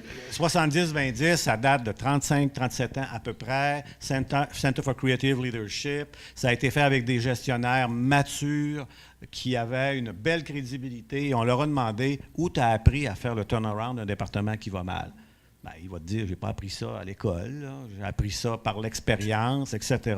Donc, c'est un modèle qui a été développé autour de gestionnaires et ça a été développé avec des gens en fin de carrière. Si j'arrive en fin de carrière, c'est sûr que je vais dire le poids de l'expérience est dominant. Mais si je suis avec quelqu'un en début de carrière, tu ne peux pas appliquer le 70-20-10. Ça n'a pas de sens. Il faut qu'il acquiert des connaissances, il faut qu'il se développe. Peut-être qu'à la fin, dans 20 ans, dans 25 ans, il va peut-être dire, oui, l'expérience a pris le dessus. Mais si je vais le voir après 5 ans, s'il apprend à être un gestionnaire, je ne peux pas avoir du 70-20-10. Je vais avoir peut-être du 25, 40. Ouais. Alors, donc, il faut moduler un peu tout ça. Puis derrière l'apprentissage par l'expérience, je suis tout à fait d'accord que l'expérience est dominante, mais les gens n'apprennent pas par l'expérience tant que ça. Ils vivent des expériences qui sont riches, potentiellement riches d'apprentissage, okay? Mais ils ne l'amènent pas au niveau d'apprentissage. Derrière ça, il y a un bon vieux modèle qui existe depuis les années 60, David Kolb, qui dit qu'une expérience, pour qu'elle mène à des apprentissages, il faut qu'on passe à travers un processus. Il faut que l'expérience soit riche, mais il faut qu'il y ait de la réflexion. Puis il faut que cette réflexion-là mène à des leçons, et ça passe par l'écrit. Puis il faut qu'on arrive en mode test, puis on embarque dans d'autres expériences. L'idée, c'est qu'il faut créer des lieux, probablement en classe, où on va décanter l'expérience, où on va réfléchir et on va écrire. Puis là, les gens, ils disent, ben non, il faut que 10 % de mon budget aille en formation. Ben, où est-ce qu'ils vont réfléchir? Où est-ce qu'ils vont écrire? Où est-ce qu'ils vont trouver le temps? C'est pas dans leur job. OK? Donc, faites attention, 70-20-10, c'est pas une mauvaise idée, mais ça vous amène complètement dans des fausses pratiques. Puis c'est une des. En ce moment, c'est ce qu'on voit, c'est qu'on prend le 70-20 comme 10 comme du cash, on l'applique à la lettre. Charles Jennings, d'ailleurs, de l'Institut, est le premier à le dire. Prenez pas mon modèle puis le copier-coller, ça ne marchera pas, ça ne fonctionnera pas. Fait, très intéressant. Sous-question à Alain par rapport à tout ça. Je prends trop de place, là, mais bon. Non, on va t'en enlever à la fin, c'est correct. Non. As-tu vu quand même, au niveau formation et développement de ces fameux leaders-là, as-tu vu, avec l'arrivée de la technologie, des mouvements, Pas vraiment. Non. En fait, oui et non. Il y a une demande sur un aspect technologique par l'entreprise. D'un point de vue, là, moi, je travaille avec des cadres supérieurs, avec des cadres à haut potentiel. C'est surtout la gang avec laquelle je travaille. Ces gens-là ne consomment pas nécessairement de la formation par le e-learning. Ouais. OK? On va dire, as-tu des projets? Oui, c'est correct. Tiens, on va trouver des choses, mais les gens ne l'utilisent pas. Tu ne développes pas un leader en regardant YouTube. À quelque part, oui, tu peux intégrer des éléments comme ça dans une démarche, dans de la formation. Puis ça ne peut pas être l'outil principal. Ils ont besoin de lieux où le temps s'arrête, puis où ils réfléchissent avec d'autres, puis qui apprennent ensemble. Okay? Et de ce point de vue-là, on peut faire beaucoup de millage avec le co-développement ou le co-coaching, le peer coaching. On utilise beaucoup ces choses-là. On utilise beaucoup l'expérience, Change Project. On dit, OK, on va se voir pendant 8 mois. Bien, tu vas démarrer aujourd'hui un projet de changement que tu vas mener à terme dans les 8 prochains mois. Prends-le à la hauteur qu'il faut, mais tu vas faire un projet de changement. C'est de l'apprentissage inversé, essentiellement. Ouais. On dit, mets-toi les mains dedans, gère, puis après ça, on va faire une journée complète où là, on va apprendre qu'est-ce que tu as appris sur la gestion de changement à travers ça. OK? Puis ça va être un from the ground up. OK? Bien, c'est de l'expérience. On les a forcés à vivre une expérience significative qui a un résultat pour l'entreprise qui est concret. Ils apprennent à travers ça, mais s'il vous plaît, donnez-leur au moins une journée ou deux en classe pour qu'ils puissent échanger, puis réfléchir, puis écrire. T'sais. Si vous enlevez ça, vous dites, ça ne vaut plus rien, là. Très d'accord. Okay? C'est ça mon message. Si je peux faire un peu un pouce sur ce que tu dis, Alain, je trouve ça super intéressant. Puis, quand j'étais chez Industrielle Alliance, en fait, on a eu la chance d'essayer de... En fait, j'ai développé avec des experts en psychologie organisationnelle un programme. En fait, on ne voulait pas l'appeler programme parce que c'était du développement transversal, puis ils sont encore en train de le faire. Puis, qu'est-ce qu'on s'est rendu compte, dans le fond, c'est qu'est-ce que nos leaders nous demandaient, c'est tout ce qui était expérientiel dans le quotidien, s'il y avait du matériel, s'il y avait des exercices à faire, c'est ça qu'ils voulaient avoir mobile, dans le fond. C'était vraiment cette partie-là de dire, bien, quand je suis dans mon quotidien, quand j'ai besoin de lire quelque chose, quand j'ai besoin de voir une vidéo, bien, demande-moi pas d'aller sur mon ordinateur pour voir mes courriels. Là. Il faut que je sois capable de le regarder sur mon cellulaire, ma tablette. Donc, c'est plus cette facette-là qu'on a décidé d'utiliser la technologie pour faire les micro-apprentissages à travers le parcours dans lequel il était, dans le fond. Fait que c'est comme ça, nous, qu'on l'a utilisé, la facette un peu plus mobile, je pourrais dire. Mais en effet, tout ce qui était plus... soft skills, apprentissage, ça se faisait vraiment ensemble. Là. Puis je peux renchérir là-dessus, puis on va prendre par la suite une question du public. Mais chez Lilcom, ça a été une de nos pires erreurs de ne pas faire sortir nos équipes de direction. On a tellement été renfermés sur nous-mêmes pendant des années en termes de formation puis développement que les mêmes erreurs se reproduisent au lieu de les prendre. Et ça coûte pas cher d'être en mesure de discuter avec d'autres entrepreneurs, d'autres directeurs. Puis ça serait un de mes premiers conseils, de faire sortir l'équipe de direction, pas juste en espèce de chalet fermé, cloisonné, mais de rencontrer d'autres équipes de direction. Et le développement se passe beaucoup plus à ce moment-là. Question maintenant. J'ai le goût de vous entendre pour un voyage à Cuba. Une première question qui brûle. Je suis certain qu'il y a une question qui brûle. Ça peut être à nos entreprises, ça peut être à Alain. Soyez pas timide, soyez pas gênés. Je vais aller vers vous. Je vais la traduire. Et voilà. C'était pas vrai le voyage à Cuba, je suis désolé. C'est Paris, hein? Paris? OK, Paris, c'est la deuxième question. Madame Chantal, chez Ubisoft, vous dites que les formations chez vous sont informelles et non obligatoires. Dans mon cas, le benchmark et le point faible, c'est que la formation est non obligatoire. Mais comment attirez-vous le monde à suivre ces formations-là ou à participer d'une manière informelle? En fait, quand je dis la formation est informelle, on a quand même une grosse facette de notre offre qui est de la formation en classe très formelle pour nos programmeurs, donc surtout de ce qui est technologique et tout.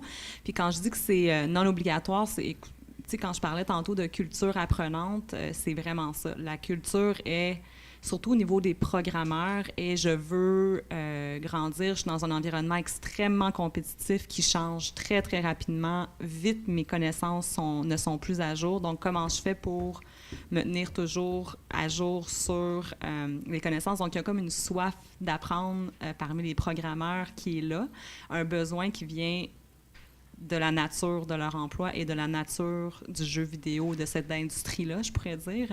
En ce qui a trait à la formation informelle, ça, par exemple, en fait, tout l'apprentissage informel, comment on le gère, c'est que c'est par communauté de pratique beaucoup, puis c'est des gens, c'est leurs pairs qui partagent leurs connaissances, puis veut pas le fait qu'il n'y ait pas de CTO et que la technologie soit extrêmement chaotique, ben ils ont comme pas le choix d'échanger pour apprendre qu'est-ce que les autres font, comment ils font les choses, parce que sinon, ils ont toujours l'impression de répéter, mais alors que la personne à côté de lui est en train de faire presque la même chose dans un autre jeu. Tu sais, dans le fond, Ubisoft, c'est plein de petites PME. Tous les jeux, c'est comme des PME. Là. C'est géré un peu comme ça, c'est presque en compétition l'un contre l'autre. Donc, mais heureusement, il y a un échange quand même qui se fait à cause des circonstances, je pourrais dire, puis à cause aussi du fait que c'est très, très, très encouragé. Les gestionnaires, majoritairement, les gestionnaires valorisent le fait que leurs employés se développent. Ça fait partie aussi, si tu veux augmenter le niveau en tant que programmeur, il faut que tu aies acquis des connaissances aussi. Donc, c'est quand même inculqué aussi par les pratiques RH en même temps. Est-ce que ça répond à votre question? Mais si je peux rajouter sur l'importance, puis surtout, je pense, dans une PME, c'est peut-être plus facile d'essayer de pousser ça. L'importance d'avoir une culture apprenante, ça aide beaucoup, beaucoup.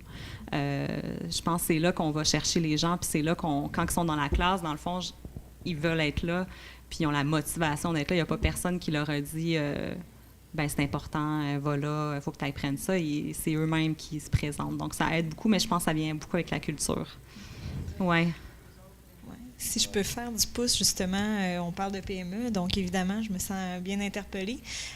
Nous, très rapidement, en fait, quand les gens joignent l'équipe, on les sensibilise à cette responsabilité-là en tant qu'équipe, un peu au même sens qu'Ubisoft. La responsabilité d'équipe qu'ils ont de se tenir, de se maintenir à jour. Puis, ils sont impliqués aussi dans les objectifs qu'ils ont envie de se donner pour l'année, ce qui vient vraiment teinter après ça et le sentiment de responsabilisation dans leur développement, mais aussi le côté justement d'organisation apprenante ou d'équipe apprenante, donc de vraiment s'auto-encourager à la formation.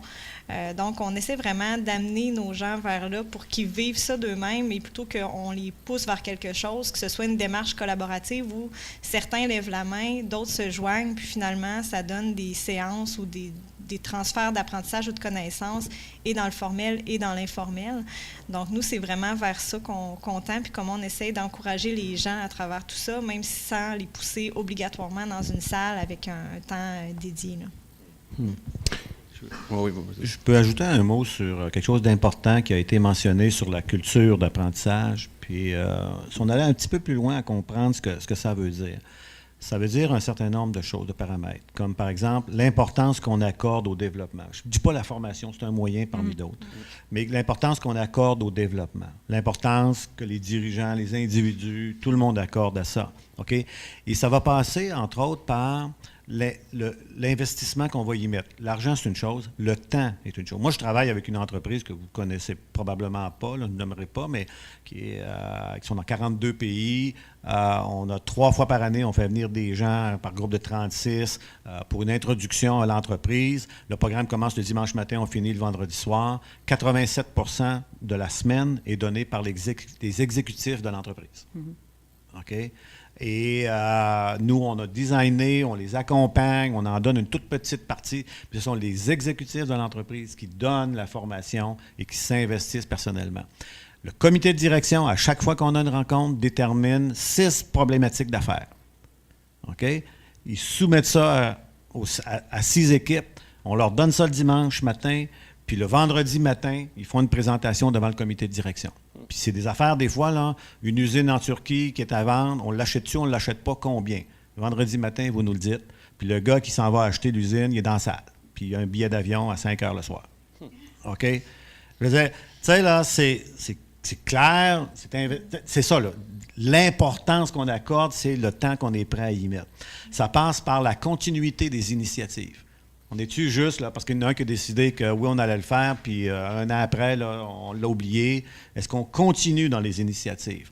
Ça passe aussi par la célébration qu'on va faire des acquis, puis des transferts. C'est tout ça. Quand tu as ça, ça marche. Mais si tu n'as pas ça, si tu sens que ce n'est pas important, tu ne trouveras jamais le temps d'y aller.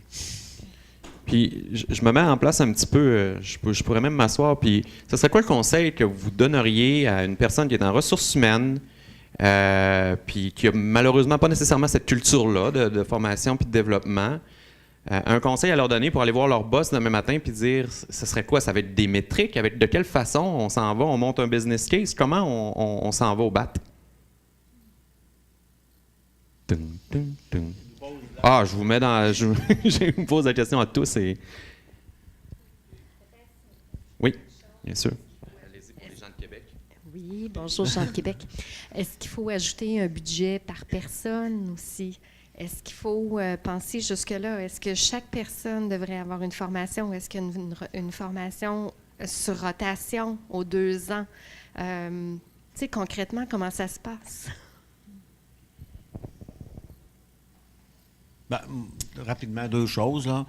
Moi, je veux vous dire, d'abord, il n'y a pas de bonne façon de développer les mauvaises personnes.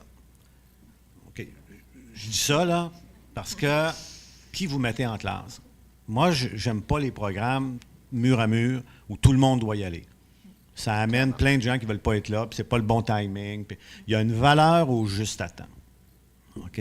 La formation arrive au bon moment pour la personne. Donc, elle est capable de faire un transfert, elle voit un besoin. La moitié du succès est déjà là. S'il faut, je passe mon temps à convaincre quelqu'un qui veut être ailleurs, ça ne servira absolument à rien. Ce qui vous amène beaucoup dans de la formation, viser les passages. C'est ça qui est important. C'est quand les gens sont en train de faire un passage, c'est le bon moment. La plupart du temps, vous leur donnez une responsabilité, une promotion, puis une petite tape là, derrière l'épaule, puis en disant « bonne chance ». Puis 2 ans après, on dit « bien, ça va pas très bien, hein, Robert, ton équipe et tout ça, on va te former ». Il est trop tard. Il a pris des mauvais plis, l'équipe est maganée. C'est au moment où il était en train de faire le transfert que c'était là le temps de le faire. OK? Mais on l'a abandonné, puis on l'a laissé aller. Juste ça, là. Réfléchir en termes de c'est quoi les passages? Puis là, ça ne veut pas dire que je vais former tout le monde. Je vais former les gens qui sont concernés par ce passage-là aujourd'hui, maintenant. Puis si vous voulez faire du co-développement, si vous voulez arriver avec des affaires qui ne coûtent rien, allez prendre des gens qui ont fait le passage 2 ans avant et qui ont réussi, puis créer une demi-journée où ces gens-là vont se parler. Vous n'avez rien à faire. Vous avez juste à créer l'événement, trouver un local, puis dire partagez votre expérience, puis les autres écouter, puis aller chercher les leçons de ça. Zéro coût, sauf la salle puis le temps. Ouais. Puis on vient beaucoup à ça aussi en question de les objectifs d'affaires et on répète tout le temps là, un petit peu la même chose. Souvent, on reçoit une commande de formation d'un superviseur ou d'un dirigeant, puis bon, même mes employés, il faut absolument qu'ils suivent cette track-là. Puis la majorité du temps, exemple, si j'en reçois chez Ulicom en ce moment, je vais avoir 10 demandes, puis ça va être souvent sur des demandes d'employés, pas alignées sur vraiment des objectifs précis, fixe. Puis il y a tout cet aspect-là aussi de dire, bon, ben, est-ce que cette formation-là va apporter des résultats directs sur l'entreprise rapidement? Faut se poser les bonnes questions. Je pense qu'il y avait une question dans les rouges. Oui? Dans les rouges? C'est la zone rouge. Montréal, oui, c'est ça. Est-ce que je représente les Canadiens? Bon, enfin, c'est une autre histoire. Monsieur Alain, c'est très intéressant votre façon de bien illustrer quel est le passage, parce que c'est à ce moment-là qu'il y a un transfert d'apprentissage qui se fait le mieux. Je suis consultante et j'entends souvent dans le marché certaines organisations dans le service conseil qui vont opter pour attribuer un budget à chaque employé de formation, mais libre à l'employé de choisir son type de formation pour viser l'autonomie de la personne. Et ça, c'est rattaché au livrable demandé aux gens en règle générale. Qu'est-ce que vous en pensez? Pas beaucoup de bien. Ben, en fait, regardez, oui, jusqu'à un certain point, parce que la personne choisit, mais la formation, c'est de l'argent. C'est de l'argent qui doit être bien investi. Il faut qu'il y ait une relation avec les priorités stratégiques de l'entreprise. Autrement, je veux dire, je ne sais pas, peut-être qu'on l'a dit. Mais si c'est rattaché au livrable demandé à la personne, donc on touche il y a une justification, mais encore là, mon Dieu, bon, je présume qu'il doit y avoir du bien parce que quelque part, la personne dit « Oh, ben, on me respecte, on respecte mon besoin, mais je ne suis pas sûr que vous allez bâtir quelque chose de fort. » Je vous donne par exemple, c'est un peu ce qui se passe, c'est intéressant ça, c'est un peu ce qui se passe avec les gens qui sont à un comité de direction. Il y a très peu de formations qui attaquent le comité de direction comme groupe, okay, collectivement. Puis les gens, ils ont la main dans la jarre à biscuits un peu. Hein? Donc, ils vont se payer des affaires que le commun des mortels n'aura pas dans l'entreprise. Hein? On sait ce qu'on veut dire. Et essentiellement, donc, ils vont se servir, ils vont faire des choses, des beaux colloques à des endroits exotiques. Et c'est correct. C'est pas mauvais, puis je suis convaincu. Mais tu vois, moi, ça me pose problème. Parce que ces gens-là vont tendre à creuser leurs racines. Tu sais, je suis responsable, je suis CTO dans l'organisation, bien, je vais aller à un congrès en technologie, puis je m'excuse, là, mais tu n'es plus l'expert, puis c'est pas toi qui as besoin d'être bon en technologie dans l'organisation. Toi, tu es un exécutif de l'entreprise. Tu devrais te préoccuper, par exemple, de bâtir une culture collaborative dans ton organisation qui est pleine de chicanes un peu partout, là, puis de compétition malsaine au sein des départements. C'est peut-être ça qui devrait te préoccuper, mais tu t'en vas te chercher des formations en technologie quand tu n'es plus l'expert. Tu es un leader, tu es un exécutif. Développe-toi donc verticalement comme un exécutif. OK? Il y a un risque. Ben, tu sais, à quelque part, là, je pense que moi, je suis plutôt du côté, je ne suis pas sûr que ce soit efficace. Mais je devrais, par exemple, avoir des activités. Nous, on a fait ça avec certaines organisations. Pour le nommer, par exemple, quand Jacques Daoust était président d'Investissement Québec, on a accompagné le comité de direction à plusieurs moments. Le comité de direction élargi se réunit tous les mois. On ajoute 1h30 de formation à chaque réunion du comité de direction. Il y a plein de problématiques que ces gens-là ont. On peut-tu avoir une conversation intelligente autour de cet enjeu-là, autour du comité de direction, que tout le monde entende la même chose en même temps? Il n'y a pas besoin de sortir puis de créer un événement. La réunion a lieu, puis ils sont tous dans la même salle. On va finir à 11 h, puis de 11 h à 1h30, 2 h, on va se faire une discussion intelligente autour de la collaboration, tiens. Okay? L'importance de la collaboration. Imagine que tu as un certain nombre d'enjeux qu'on veut traiter, puis à chaque réunion ou à toutes les 2 réunions du comité de direction, on intercale une activité comme celle-là. Je peux te garantir que la dynamique autour de la réflexion stratégique l'année prochaine, elle va être pas mal différente. OK? C'est intéressant, merci. Moi, j'ai le goût de Claudia, qui est un peu notre représentatrice des entreprises de taille moyenne. T'en penses quoi de tout ça? Puis c'est quoi ton budget? Non, c'est pas... Bien, justement, j'avais envie de faire du pouce d'un point de vue un peu plus technologique, technique, moins du côté du leadership, de la haute direction. Mais j'abonde un peu dans le même sens, dans le sens où, oui, on se donne un peu une idée de ce qu'on a envie de mettre en termes de budget. Nous, on a une très grande partie de notre budget, pratiquement 5 en fait, de notre masse salariale qui est accordée à la formation. Même si on est une PME, même si on n'est pas gros, c'est un choix. Quand je vous disais que ça fait partie de nos valeurs d'entreprise, bien, c'est un exemple qui vous montre clairement comment c'est vraiment aligné. Le fait de mettre un montant par personne, puis ensuite qu'ils choisissent, moi, mon dilemme ou mon enjeu, c'est justement par rapport au fait qu'il faut que ce soit clairement lié aux enjeux stratégiques. Puis si je vous amène un cas vraiment concret, je fais juste un regard sur la dernière année, et il y a des années où on a décidé, par exemple, pour des administrateurs système qui étaient rendus très, très, très loin dans une certaine compétence, puis que pour même la pérennité de l'organisation, on devait aller les amener encore plus loin. Donc, ces gens-là, on a décidé de les envoyer aux États-Unis se faire former parce que dans nos enjeux stratégiques, dans ce qu'on avait déterminé, c'était un des points les plus majeurs et il fallait agir dans ce sens-là.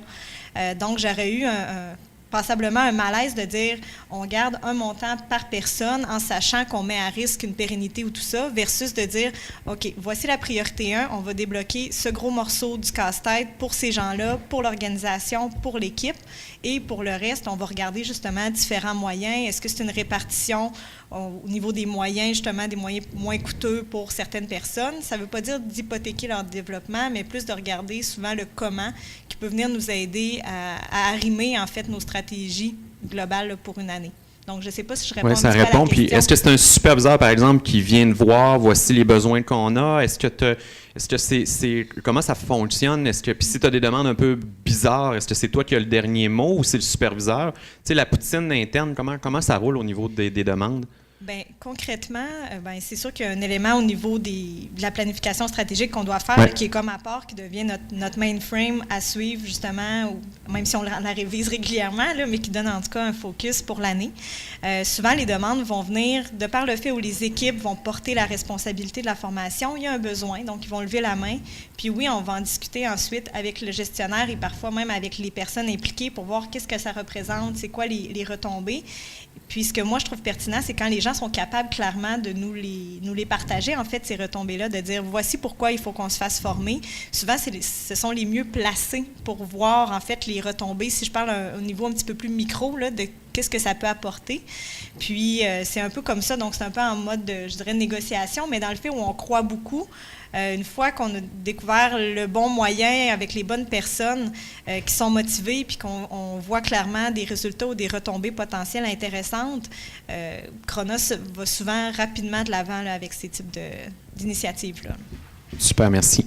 Il y a un point qui a été soulevé dans la dernière fois pendant le webinaire, puis il y avait une méthode pédagogique qui n'avait pas été mentionnée et qui revenait souvent. Souvenez-vous, c'est lequel? Ceux qui ont bien écouté? Ding, ding, ding. Ding, ding, ding. Les fameuses communautés de pratique. Et par après, dans le webinaire, dans le chat, beaucoup nous ont dit on utilise les communautés de pratique, ça fonctionne bien. On a la chance, donc chez Ubisoft, c'est une des pratiques vraiment importantes, je pense, de l'entreprise. J'aimerais ça, Chantal, que tu nous en parles quand même, comment ça marche, comment ça fonctionne, tes conseils sur ces fameuses communautés pratiques-là, parce que si je ne me trompe pas, c'est vraiment ce qui est le plus utilisé comme méthode de formation au niveau des programmeurs et des gens techno, hein, je me trompe pas. C'est assez gros. Je sais pas le pourcentage, là, mais je te dirais que c'est plus, en effet, que on a quand même un gros catalogue de formation pour la formation technique aussi, là, mais la communauté de pratique, c'est quand même un des plus gros moyens qu'on utilise pour développer nos programmeurs. Comment ça fonctionne? Bien, il y a des communautés de pratique, dans le fond, qu'on a divisées par profession. Donc, si je suis programmeur AI, je suis programmeur 3D, je suis chargée de projet TI, donc nos décideurs TI, CPI qu'on appelle. L'objectif étant que, puis aussi par rôle, donc il y a les programmeurs AI, mais aussi les team leads, par exemple, AI, qui se réunissent. Puis l'objectif, évidemment, c'est de créer l'endroit où est-ce qu'ils échangent sur leurs projets, ils échangent sur leurs enjeux. Donc, on va avoir des communautés de pratique, par exemple, qui vont dire, OK, là, en ce moment, tout le monde sur notre jeu, on aurait besoin de parler de, je sais pas, du renderer, par exemple. Puis, il y a quelqu'un qui, en ce moment, dans son jeu, est vraiment là-dedans. Bien, cette personne-là va venir partager un peu son expérience concrètement, voici qu'est-ce qui se passe. Puis, évidemment, l'objectif, c'est que ça soit pas trop de temps, trop time consuming pour ces personnes-là à présenter. Donc, généralement, c'est très, très, très informel qu'est-ce qu'ils viennent présenter. Puis, l'objectif, c'est vraiment d'y aller en question. Donc, les gens autour questionnent, essaient de dire, bon, mais comment tu l'as fait? C'est quoi que tu as utilisé? Donc, c'est vraiment un échange. Il y a cette façon-là de faire. On a aussi des communautés de pratique qui sont plus, qu'on appelle autogérées. Donc, c'est vrai. Donc, dans ces communautés-là de pratique, juste pour vous dire, ben c'est souvent moi qui est là pour gérer les discussions, pour organiser, pour s'assurer que les sujets choisis sont adéquats selon le moment dans l'année. Et on a aussi des communautés de pratique qui sont autogérées. Donc, c'est vraiment des gens qui ont pris le leadership de dire, ben moi, dans ma communauté, j'ai besoin de discuter d'un sujet. Donc là, c'est vraiment des leaders dans notre communauté qui, eux, ont pris la charge de faciliter. Donc nous, à ce moment-là, on les aide plus dans leur rôle de facilitateur, leur expliquer comment faire pour qu'une rencontre se déroule bien, comment faire pour que les connaissances ne se perdent pas.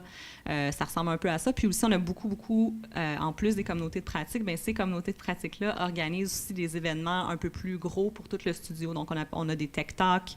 J'ai organisé récemment un genre de Crackle Barrel qu'on a appelé plus Speed Learning avec à peu près 150 programmeurs AI où est-ce qu'il y avait 6 présentations simultanées de 5 minutes. Donc, beaucoup d'opportunités, dans le fond, de faire de l'apprentissage. Puis l'objectif, évidemment, c'est comment faire pour pas trop prendre de temps de nos experts sur le terrain qui, eux, ont les connaissances, mais en même temps, qui a l'opportunité de partager. Fait qu'on est toujours un peu entre ça. Fait qu'une entreprise demain matin qui veut se lancer, ça serait quoi ton conseil, qui veut démarrer une communauté de pratique au sein de l'organisation? Bien, mon conseil, ce serait, identifier les champions dans la communauté. Si supposons que vous avez une communauté en particulier que vous visez, bien, c'est qui mon champion qui va être capable d'aller chercher d'autres gens qui veulent participer à cette communauté-là. Après ça, est-ce que je peux trouver un sujet qui est juste à temps, just in time? Est-ce que c'est un sujet qu'on a besoin de discuter? Donc, que ce soit des enjeux qui sont pertinents pour ces personnes-là, parce que je suis assis autour de la table, il faut que je retire quelque chose de cette discussion-là, là. Ensuite de ça, moi, qu'est-ce que j'ai trouvé pertinent pour les premières fois, c'est surtout de poser la question, soit après ou soit pendant la rencontre ou soit dans le moment, c'est de dire, qu'est-ce que tu as changé en partant d'ici? Y a-t-il des choses que tu as fait? Puis juste pour un peu élever la conscience sur le retour sur l'investissement de ce temps-là qui passe avec leur père. Puis ça aide beaucoup à renforcer un peu cette pratique-là. Puis je conseillerais vraiment d'y aller avec des petits groupes, puis nos groupes champions pour avoir des quick wins au début pour que les gens voient la valeur ajoutée à cet exercice-là. Oui, c'est comme ça, je dirais, pour débuter, c'est comme ça qu'on le fait. Génial, merci. On va casser le rythme. On se prend un 2 minutes 36 secondes environ. Les gens de Québec réfléchissez à les questions. On va prendre une question par table. C'est le temps de remplir vos cafés. On fait un coup vite, 2 minutes 30. On va prendre une question par table sur un sujet qu'on a abordé ou sur quelque chose de totalement nouveau. Alors, tu sais, c'est le lunch. Après le lunch, on a besoin d'un petit peu d'exercice. On se lève puis on vient, 2 minutes 36. Let's go. Le 36, là, t'es rendu à 32. Il est 32.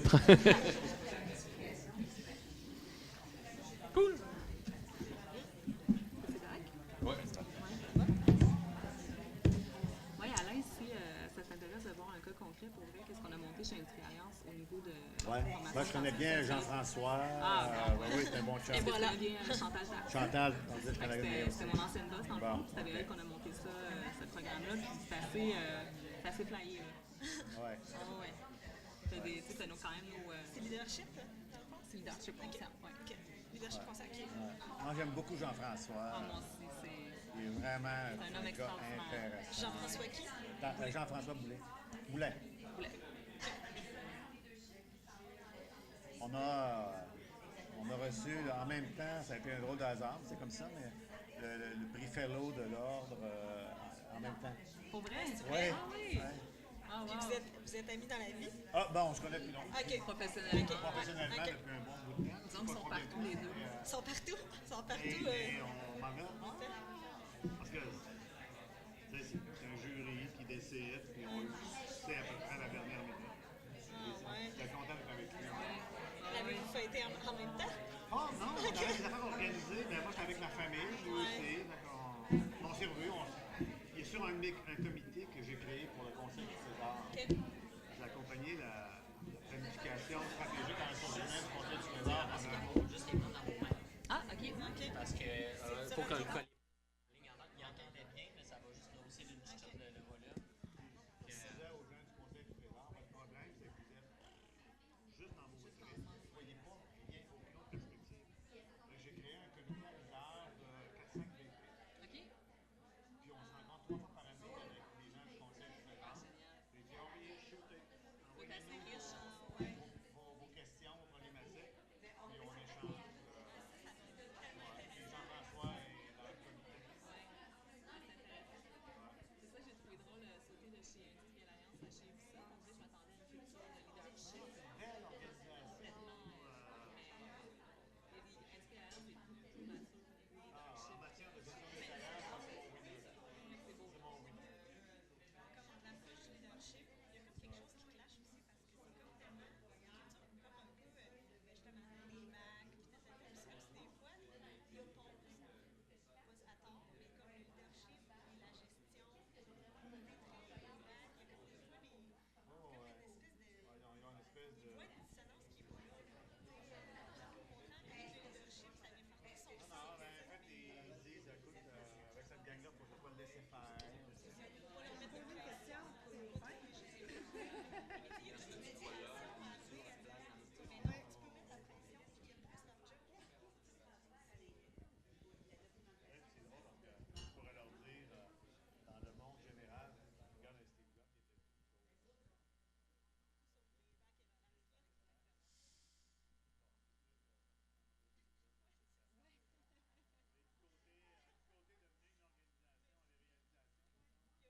J'ai le droit de cacher, je pense. C'est indiscutable.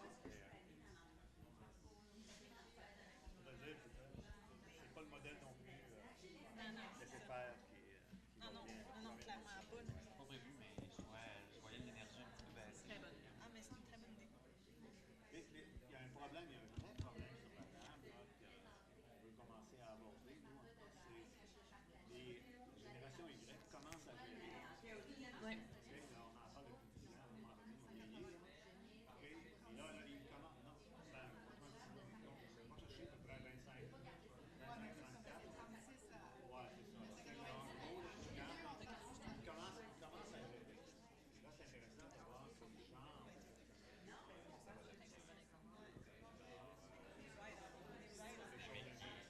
Parce que tout le monde parle des lettres encore comme dans une vision d'employé. Ils sont dans vos organisations déjà. Mais ils commencent à prendre charge. Nous autres, ça fait C'est comme, tu sais, je fais ma conférence à Unification depuis un petit peu de temps déjà. Tu sais, au début, tu te dis, bon, mais c'est quoi la moyenne d'âge? Tu sais, ça fait à peu près 8 ans, tu sais. C'est la moyenne d'âge du joueur en entreprise, c'est 30 ans. Mais là, c'est 38. Là. Tu sais, je veux dire, ils sont là. Moi, j'ai eu, écoute, plusieurs reprises, des gens qui ont travaillé, carrément pleuré, parce que son équipe a été prendre un verre vendredi qui n'avait pas invité. Et que ça m'étonne pas. Là, il avait arraché le cœur. Il dit non, juste sérieux. Ils ont coupé le cordon. Ils ont besoin de cet espace. Toi, tu as une nouvelle communauté. Change d'identité. Il faut que tu travailles fort. Changer chapeau. Tu vas changer. Mais c'est difficile, j'ai vu ça. La culture amie, tellement importante. Alors, 2 minutes 37. Je vous ai parlé de questions, mais si certains d'entre vous veulent complémenter, ajouter, parce que tout le monde ici a une belle expertise aussi, donc complément d'information, ça va nous faire plaisir également. Est-ce qu'il y a un volontaire qui aimerait se lancer pour une première question? Non, pas du tout. Non? Non, on n'a plus de budget. Alors, j'ai une première question. Oui, bonjour. Donc, en fait, le parcours s'appelle Innovation en matière de développement. Tout ça, j'aimerais ça connaître votre opinion sur quel a été, selon vous, le game changer au niveau du développement là, dans les dernières années? Puis qu'est-ce que vous entrevoyez qui s'en vient au niveau des tendances du développement, que ce soit au niveau de la captation des savoirs tacites avec les départs à la retraite, tout ça, mais pas se limiter à ça uniquement. Donc, juste votre boule de cristal, qu'est-ce qu'elle vous dit?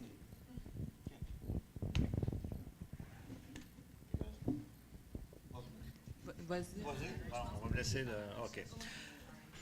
C'est très personnel, là. C'est une lecture très, très personnelle. Pour moi, le game changer, c'est l'individualisation de plus en plus poussée en matière de formation, en matière de développement. On est moins dans des trucs, un truc universel, tout le monde en même temps, la même affaire, on va tous manger là, la même bouffe. On est dans une logique à t'es rendu où, tu t'en vas où, qu'est-ce que tu as à développer? Donc, plan individuel de développement avec des approches de mentorat, de coaching, de projets, donc sont aussi individualisés, ce qui n'empêche pas des lieux de rencontre de gens qui vivent une situation similaire pour qu'on puisse échanger. Mais on est dans l'aspect individualisation, puis ça a amené plein d'approches différentes à quelque part. Pour moi, ça change pas mal de choses. Je ferai du pouce. Je suis vraiment d'accord avec ça. Je pense qu'on est justement là-dedans dans justement toute la personnalisation, puis on le voit dans différents secteurs RH aussi, même au niveau même de la rémunération, où là, on vient justement... Oui, les horaires. On regarde là, la rémunération à la carte, OK, en fonction du type de personne, ses enjeux, ses priorités de vie. Donc, comment on peut accompagner cette personne-là? Bien, c'est un peu, je pense, transposer la même chose au niveau du développement des compétences. Donc, des parcours pour certaines personnes, mais qui sont modulables, personnalisables en fonction que ce soit du type de rôle, le type d'équipe à gérer, les aspirations. Donc, moi, je pense que c'est peut-être vers là qu'on s'en va, où ça implique beaucoup de travail. En même temps, c'est quelque chose qui peut être très, très inspirant, motivant et engageant pour les personnes, justement, qui le reçoivent, où ils viennent encore là, je pense, ajouter une couche de plus au niveau de la responsabilisation aussi dans son parcours de carrière, dans son développement personnel. Si je peux intervenir, je ne parlerai pas de mesure. Je dirais, moi, c'est toute la disparition de ce qui est annuel. OK? Performance annuelle, les sondages annuels et le plan de développement annuel. C'est tout en disparition. Si on voit plus, c'est vraiment on the spot. Tout le temps est on the spot. On a besoin d'une formation, c'est là. OK? C'est pas dans... Puis là, je vois en même temps, quand on veut développer quelqu'un à haut potentiel, on veut l'amener vers autre chose, on n'a pas le choix d'être dans une vue plus long terme, mais en même temps, on sent la disparition de ça du long terme. Le long terme est comme en train de disparaître dans tout ce qui est processus. Moi, je vais me permettre, c'est mon dada. Là. Fait que vous m'arrêtez si je parle trop. Rémi, lance-moi quelque chose. C'est fini? Merci. Il y a tellement de choses qui se passent en ce moment, puis il y a un écart incroyable entre ce qui est implanté dans les organisations et ce qui est prévu, ou les fameuses trends ou les tendances qu'on se rend compte. Une chose est sûre, c'est qu'il y a un mouvement intense vers tout ce qui est intelligence artificielle puis les fameuses machine learning. C'est quelque chose en ce moment, c'est dans les labs. Par contre, ce qu'on se rend compte, c'est qu'il y en a peu qui l'utilisent vraiment. Ceux qui l'utilisent, The Greet, qui est une plateforme en ce moment californienne, qui change complètement la façon comment on percevait les fameux LMS que vous connaissez peut-être, les systèmes de gestion. Donc, c'est une sorte d'LMS, c'en est pas un. C'est une plateforme qui est sur le nuage, on ne sait pas être où et où. Ce que ça permet de faire, The Greet, c'est que, on parlait de responsabilisation de l'apprenant tantôt, qui a Spotify ou connaît Spotify? Spotify, dans le fond, qui est l'outil de musique par excellence, ça ressemble à un Spotify de l'apprentissage. Donc, ils ont créé un algorithme en arrière de ça. Ils ont même acheté une compagnie récemment là, pour gérer, dans le fond, des préférences. Donc, la personne va rentrer l'ensemble de ses préférences, va rentrer ce qu'elle aime, puis en fonction de ce qu'elle va consommer, vous savez, la compagnie Amazon fait ça très bien. Là, quand vous dépensez une fois, vous les avez attachés à vie. C'est un peu le même principe. Donc, moi, j'ai consommé 3 ou 4 formations de leadership. Bien, je vais te pousser, par exemple, un vidéo TED. Je vais te pousser un autre élément. Et là, on s'en vient dans un fil extrêmement personnalisé. Par contre, en ce moment, la vraie intelligence artificielle là, qui, par exemple, pourrait dire, ben moi, par exemple, je suis un leader, je t'envoie une simulation, puis il y a vraiment un parcours avec un algorithme programmé en arrière. On n'est vraiment pas là, mais ça pousse vraiment fort à ce niveau-là. L'autre game changer en ce moment, qui est clairement réalité virtuelle, réalité augmentée, c'était peut-être 1 an, je vous dirais un buzzword, c'est là. C'est arrivé, puis on le vit en ce moment. Le pourquoi c'est un game changer, c'est qu'on détruit toute la formation en ligne qu'on connaissait, de la façon comment elle s'est créée. Clairement, ça hack le cerveau. C'est tellement puissant. On a fait une semi-étude récemment au Elliott Macy Center, puis on avait des gens qui étaient là, qui ont peur des hauteurs, qui avaient le casque de réalité virtuelle, qui devaient monter vraiment... tout le monde est un petit peu familier avec la réalité virtuelle. Bon, on met le casque, on est vraiment imbibé. La personne devait monter au 17e étage et à ce moment-là, dans le fond, avoir une poutre puis regarder en bas. 5 des personnes ont pleuré, ne voulaient rien savoir. Fait que vraiment, quand on parle de formation, fait qu'imaginez-vous en santé, sécurité, en toutes sortes d'éléments, ça change vraiment la façon comment on va former. Ce qui est encore incroyablement difficile, c'est toute la question de démocratisation parce que ça coûte, les lunettes coûtent cher. Fait que quand on tombe en usine, quand on tombe... Fait que ça, c'est en train de... Fait que les Oculus Rift sont partis de 3 000 $ environ, les lunettes, à aujourd'hui 800. On va le retrouver à un moment donné à 200, à 100 probablement. C'est ça l'objectif ultime. Et c'est là que les entreprises vont pouvoir commencer à les utiliser. L'autre outil, qui est juste à côté, puis j'arrête après ça, réalité augmentée. Réalité augmentée dans le milieu de la programmation, les fameuses Google Glass qui sont encore existantes en ce moment, c'est qu'on envoie de l'information, un peu comme un chasseur F-18, là. Je vais lui dire à quel endroit est l'autre avion pour pouvoir le tirer. Mais en temps réel, je te fournis de l'information constamment. Fait que je pourrais être en train de programmer. Je reçois dans ma lunette, dans le fond, des indications, quasiment de la formation live sur certains éléments. En ce moment, le domaine le plus avancé, c'est en médecine. Je vous en ai parlé dans le webinaire. Dans le fond, CAE Simulation, on développe énormément avec les HoloLens, c'est-à-dire que je superpose une réalité sur mon vrai patient. Donc, c'est vraiment le gros game changer. Fait qu'il y a tout un changement, mais ça, c'est les deux là, qu'on voit là, vraiment émerger fort. Grosse question de Québec? Puis... Ah! On va se chicaner. Est-ce que ça répond? Ça, puis on pourrait en parler longtemps. Là, je vais être disponible. Si je peux rajouter, y a-tu aussi... En tout cas, moi, qu'est-ce qui m'intéresse beaucoup, c'est tout ce qui est apprentissage par rapport au finding qu'on fait par rapport à comment le cerveau apprend. Je trouve qu'il y a beaucoup de choses qui sont sorties récemment qui est super intéressant, qui est relié aussi au micro-apprentissage. Oui, c'est ça, toutes les neurosciences. Ça, je trouve que c'est quand même intéressant à voir comment, au quotidien, on peut implanter ça, parce que ça peut sembler complexe, mais je trouve qu'il y a plein de choses au quotidien qu'on peut faire pour un peu appliquer ces connaissances-là. Puis, tu sais, je pense qu'Alain, en leadership, c'est quelque chose aussi qu'on voit beaucoup, là. Je pense que oui.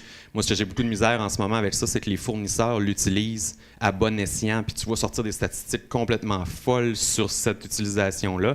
Fait que c'est vraiment à faire attention, parce que ça reste qu'on est jeune à comprendre ce qui se passe dans le cerveau. On a acheté récemment, j'ai hâte de l'étudier, vraiment maintenant en vente libre, là, les fameux EEG là, pour mesurer les ondes cérébrales.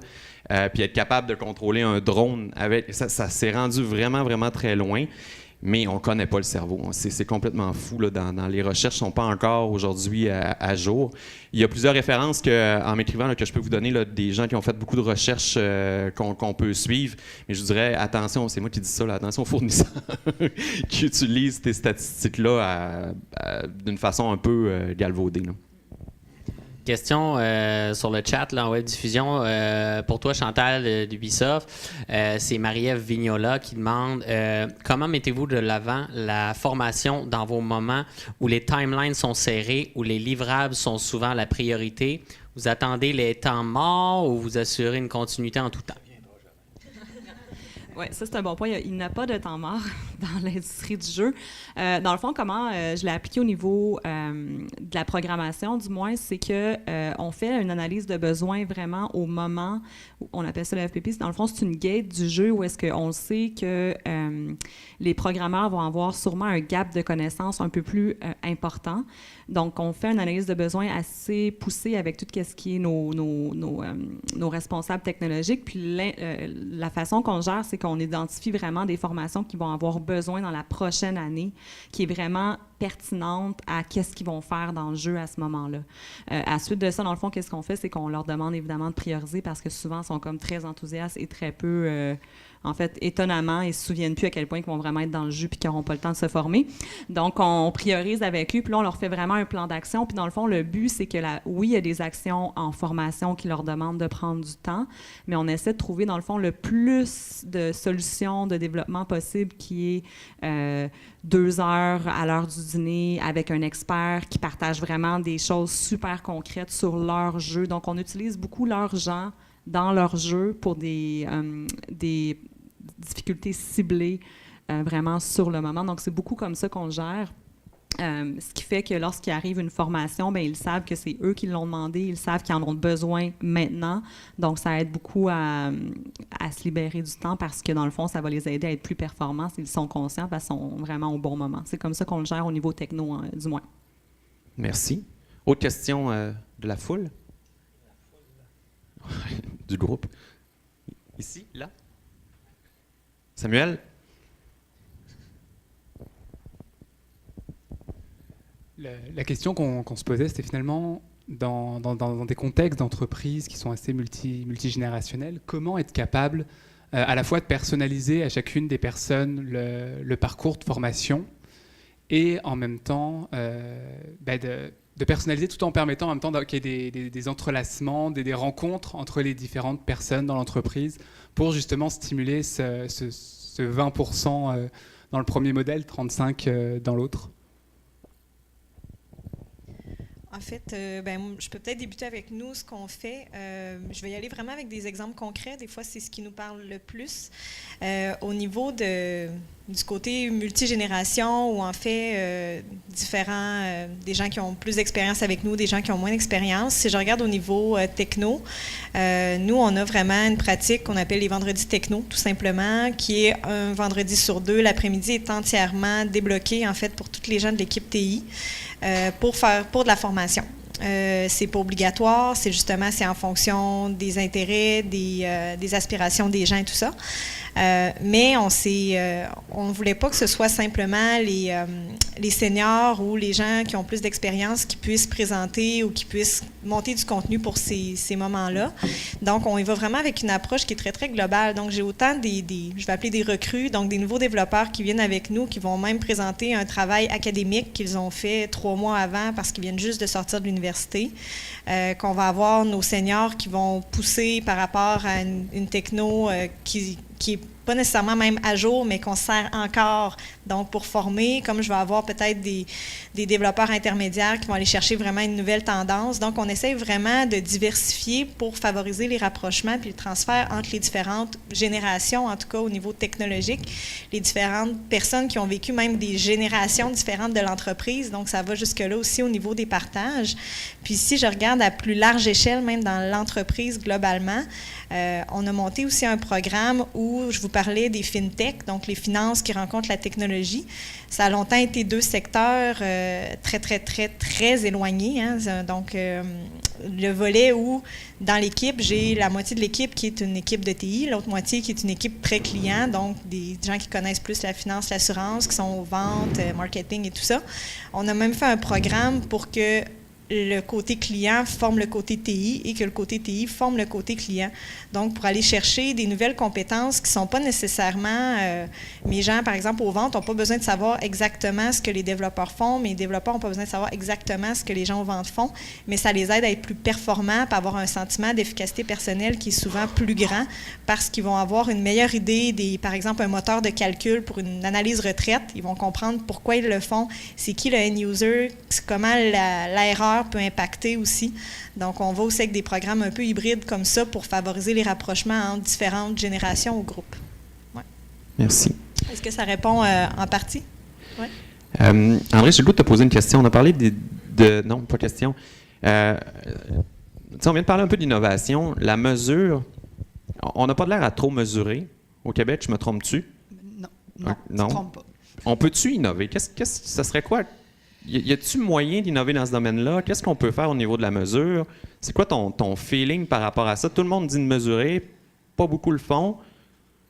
Je te dirais que quand on parle là, justement de formation informelle, quand on parle, tu sais, développement du leadership, il y a des choses qui se mesurent moins facilement que d'autres. Hein. Mesurer un taux de roulement, c'est facile. Mesurer la croissance de l'entreprise, c'est facile.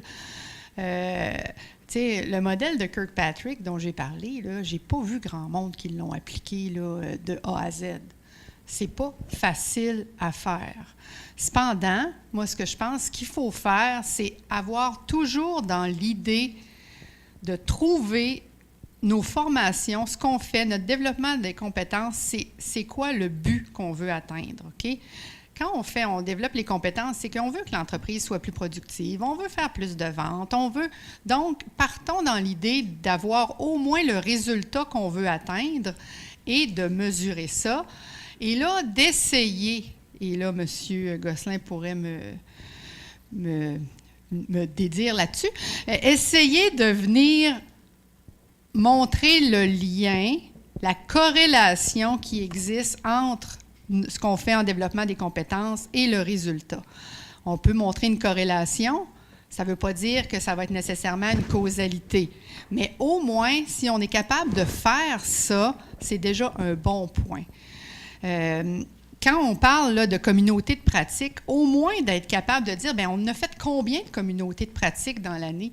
Combien de personnes ont participé? C'est quoi le taux de participation? Au moins d'avoir cette base-là pour voir au moins ce qu'on fait. Est-ce qu'on mesure ça au moins? C'est le minimum, là.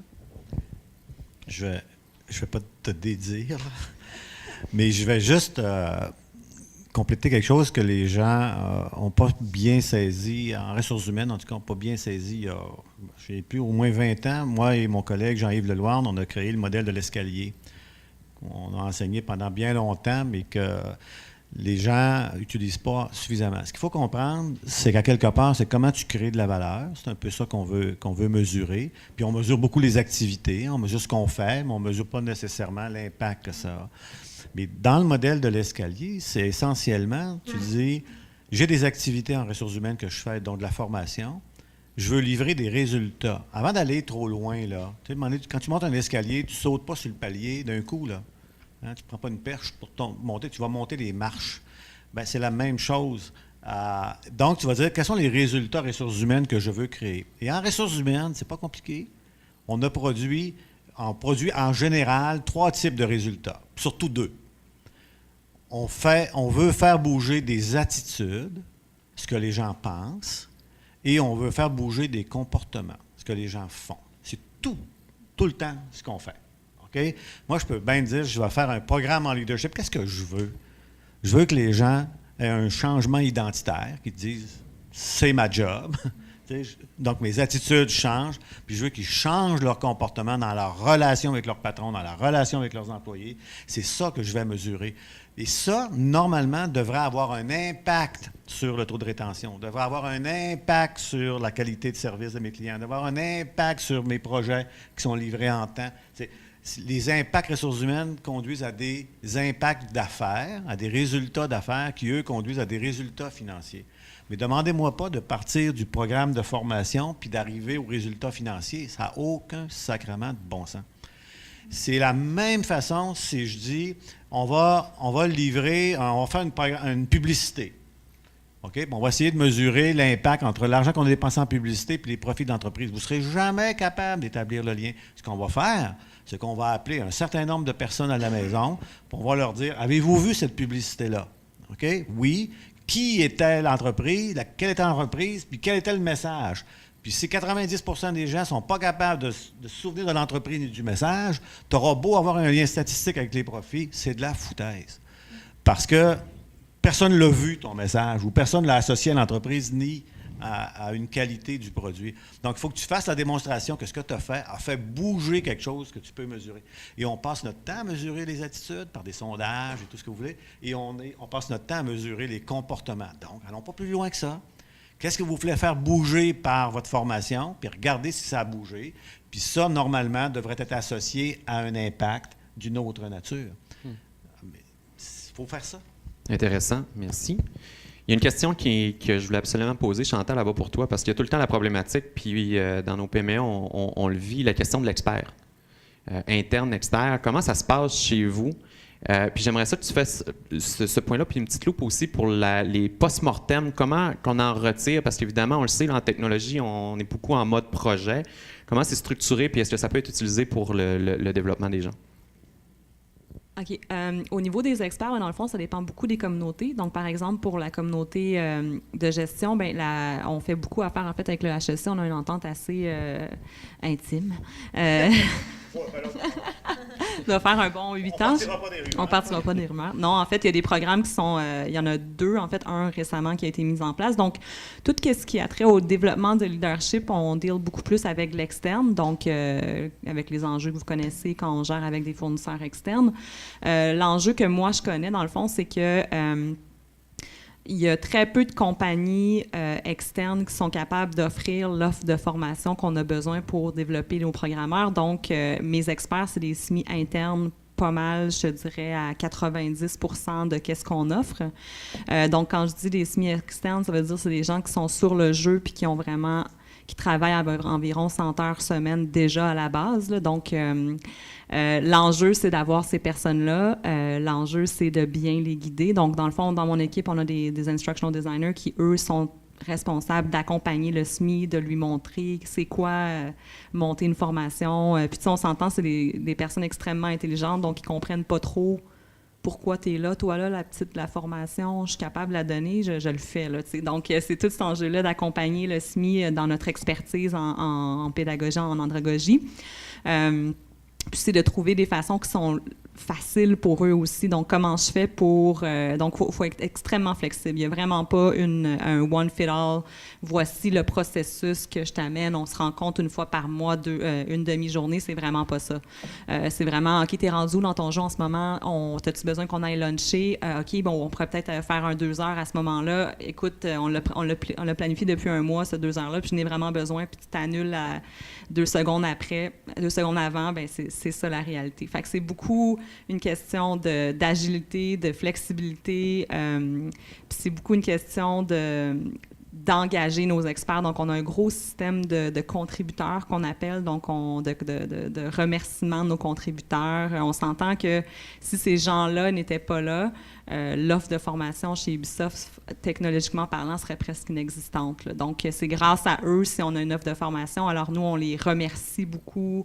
On a beaucoup de différentes de petites occasions durant l'année pour leur dire merci, vous êtes vraiment bons, c'est grâce à vous. Donc, le shine, dans le fond, est vraiment mis sur nos experts et non sur l'équipe de développement qui est vraiment là plus pour les accompagner dans le transfert de leurs connaissances.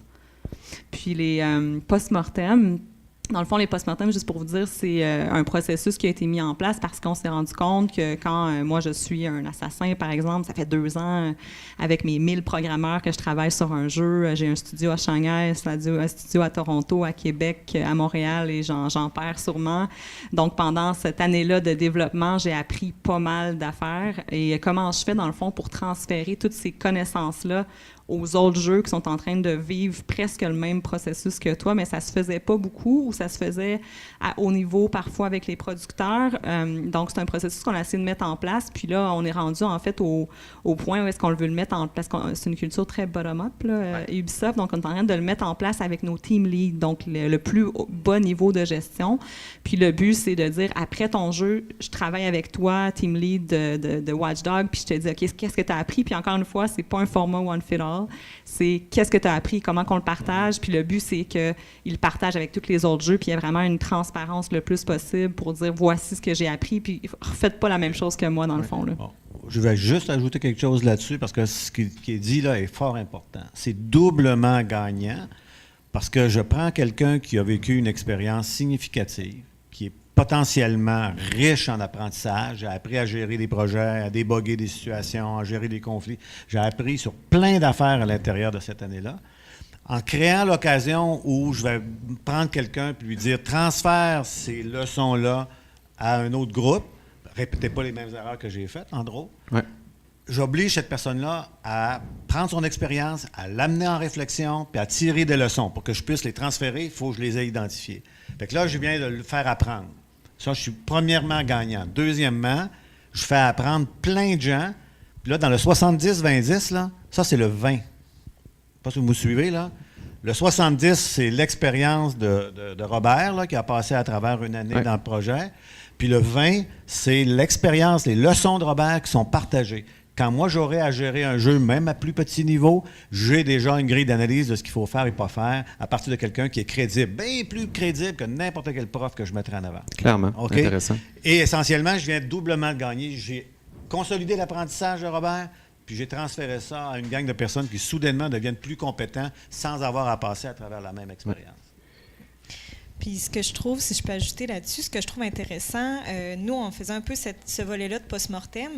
Puis ce qu'on trouvait intéressant, bon, justement, il y avait un peu comme M. Gosselin dit, il y avait une belle intégration des acquis. Après ça, on rendait des gens, justement, plus compétents.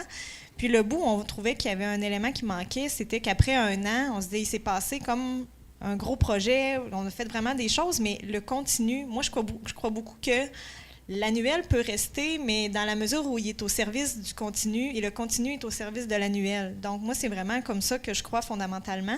Fait qu'on s'était rendu compte que d'avoir, par exemple, des post-mortem, ça touchait une grosse partie de notre cible, mais il y a un bout plus micro, plus quotidien qu'on perdait, évidemment. Donc, on a même intégré comme des mini post-mortem, des rapports d'incidents où chaque personne, dans leurs apprentissages, quand il y a des choses majeures, souvent c'est d'une erreur qui a été faite, puis qu'il y a un acquis à ressortir de tout ça, de le mettre sur écrit, puis de le présenter à l'équipe pour dire... Voici le moins bon coup que j'ai fait. Voici comment on aurait pu le faire autrement. Prochaine fois, on se donne l'objectif de le faire comme ça. Donc, on fait aussi ça au quotidien, qui est un autre niveau un peu de post-mortem. Puis, ce qu'on a fait, nous, juste renchérir, puis on va conclure là-dessus, chez l'ICOM, on avait ce qu'on appelait l'amnésie organisationnelle. Donc, on a tellement eu une croissance rapide et des gens qui partent extrêmement rapidement. Et je vous conseille de le faire immédiatement. On a forcé tous les post-mortem à être enregistrés sur vidéo. La façon dont on a structuré notre post-mortem, c'est qu'il y a une pause après 10 minutes. Donc, ça devient comme un TED, un petit format, donc qui est consommable. Et on a créé, dans le fond, on ne les mesure pas évidemment, mais on a renchéri notre base de gestion des connaissances en obligeant les post-mortem à être filmés. C'est juste une façon différente de les structurer. Autrement dit, on les a comme structurés en activité de formation, mais les gens ne s'en rendent pas compte. Ils n'ont pas le choix de le faire. Et vous nourrissez votre base de gestion des connaissances de cette façon-là aussi, et ça coûte 0. Alors voilà. J'ai dépassé tout mon temps. Et le mot de la fin à Rémi, un gros merci, vous avez été formidable. Je sais qu'il reste probablement plein de questions. Vous pourrez nous les envoyer. Donc, un gros merci. Une main d'applaudissement à Sébastien qui a été génial. Merci. Et à nos panélistes surtout aussi. Hein, good job. Merci beaucoup. Merci Jean-Philippe.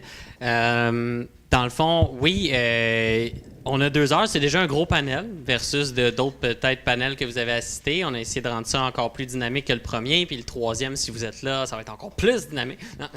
Mais simplement pour vous dire... Simplement pour vous dire que l'objectif du parcours, on parle de développement des compétences pour vos gens dans vos entreprises, mais aujourd'hui, vous êtes là pour vous développer vous.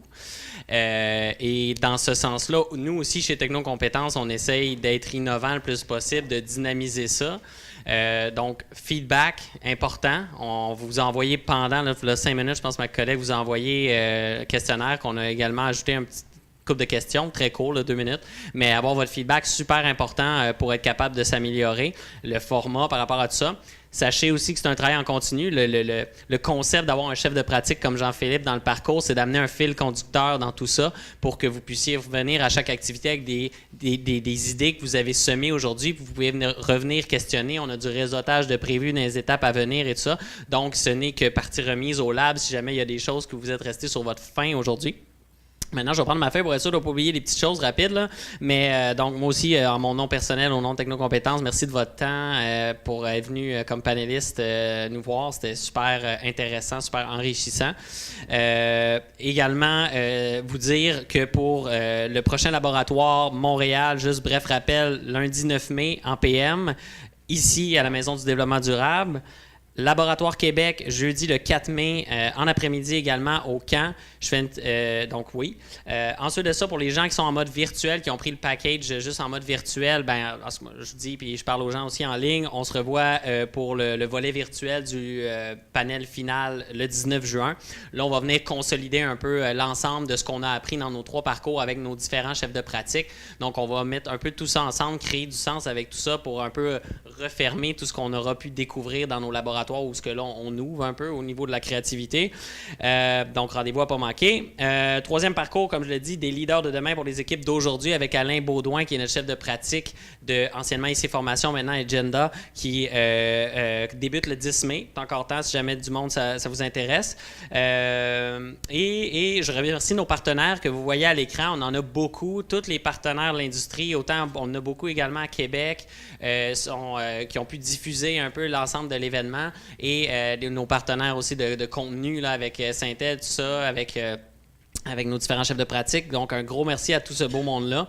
Le PowerPoint de André va être disponible également et hyper important pour avoir également accès. Ce qui est le fun, c'est qu'en enregistrant tout ça, c'est en live, les gens de Québec l'ont, mais vous allez également avoir accès en différé. Fait que si jamais un il a dit « Ah, il a dit ça, puis c'était super intéressant, puis j'ai le goût d'aller le revoir », fait que vous allez pouvoir y avoir accès. On va vous envoyer les accès à tout ça qui a été enregistré aujourd'hui pour vous permettre d'aller creuser dans votre mémoire et déterrer des idées, des petites pépites dehors. Et voilà, fait que je vous remercie tous et toutes et on va rester disponible. Il reste du café pour jaser si vous avez envie de jaser. Puis sinon, on vous libère. Donc voilà, fait que merci beaucoup. Merci.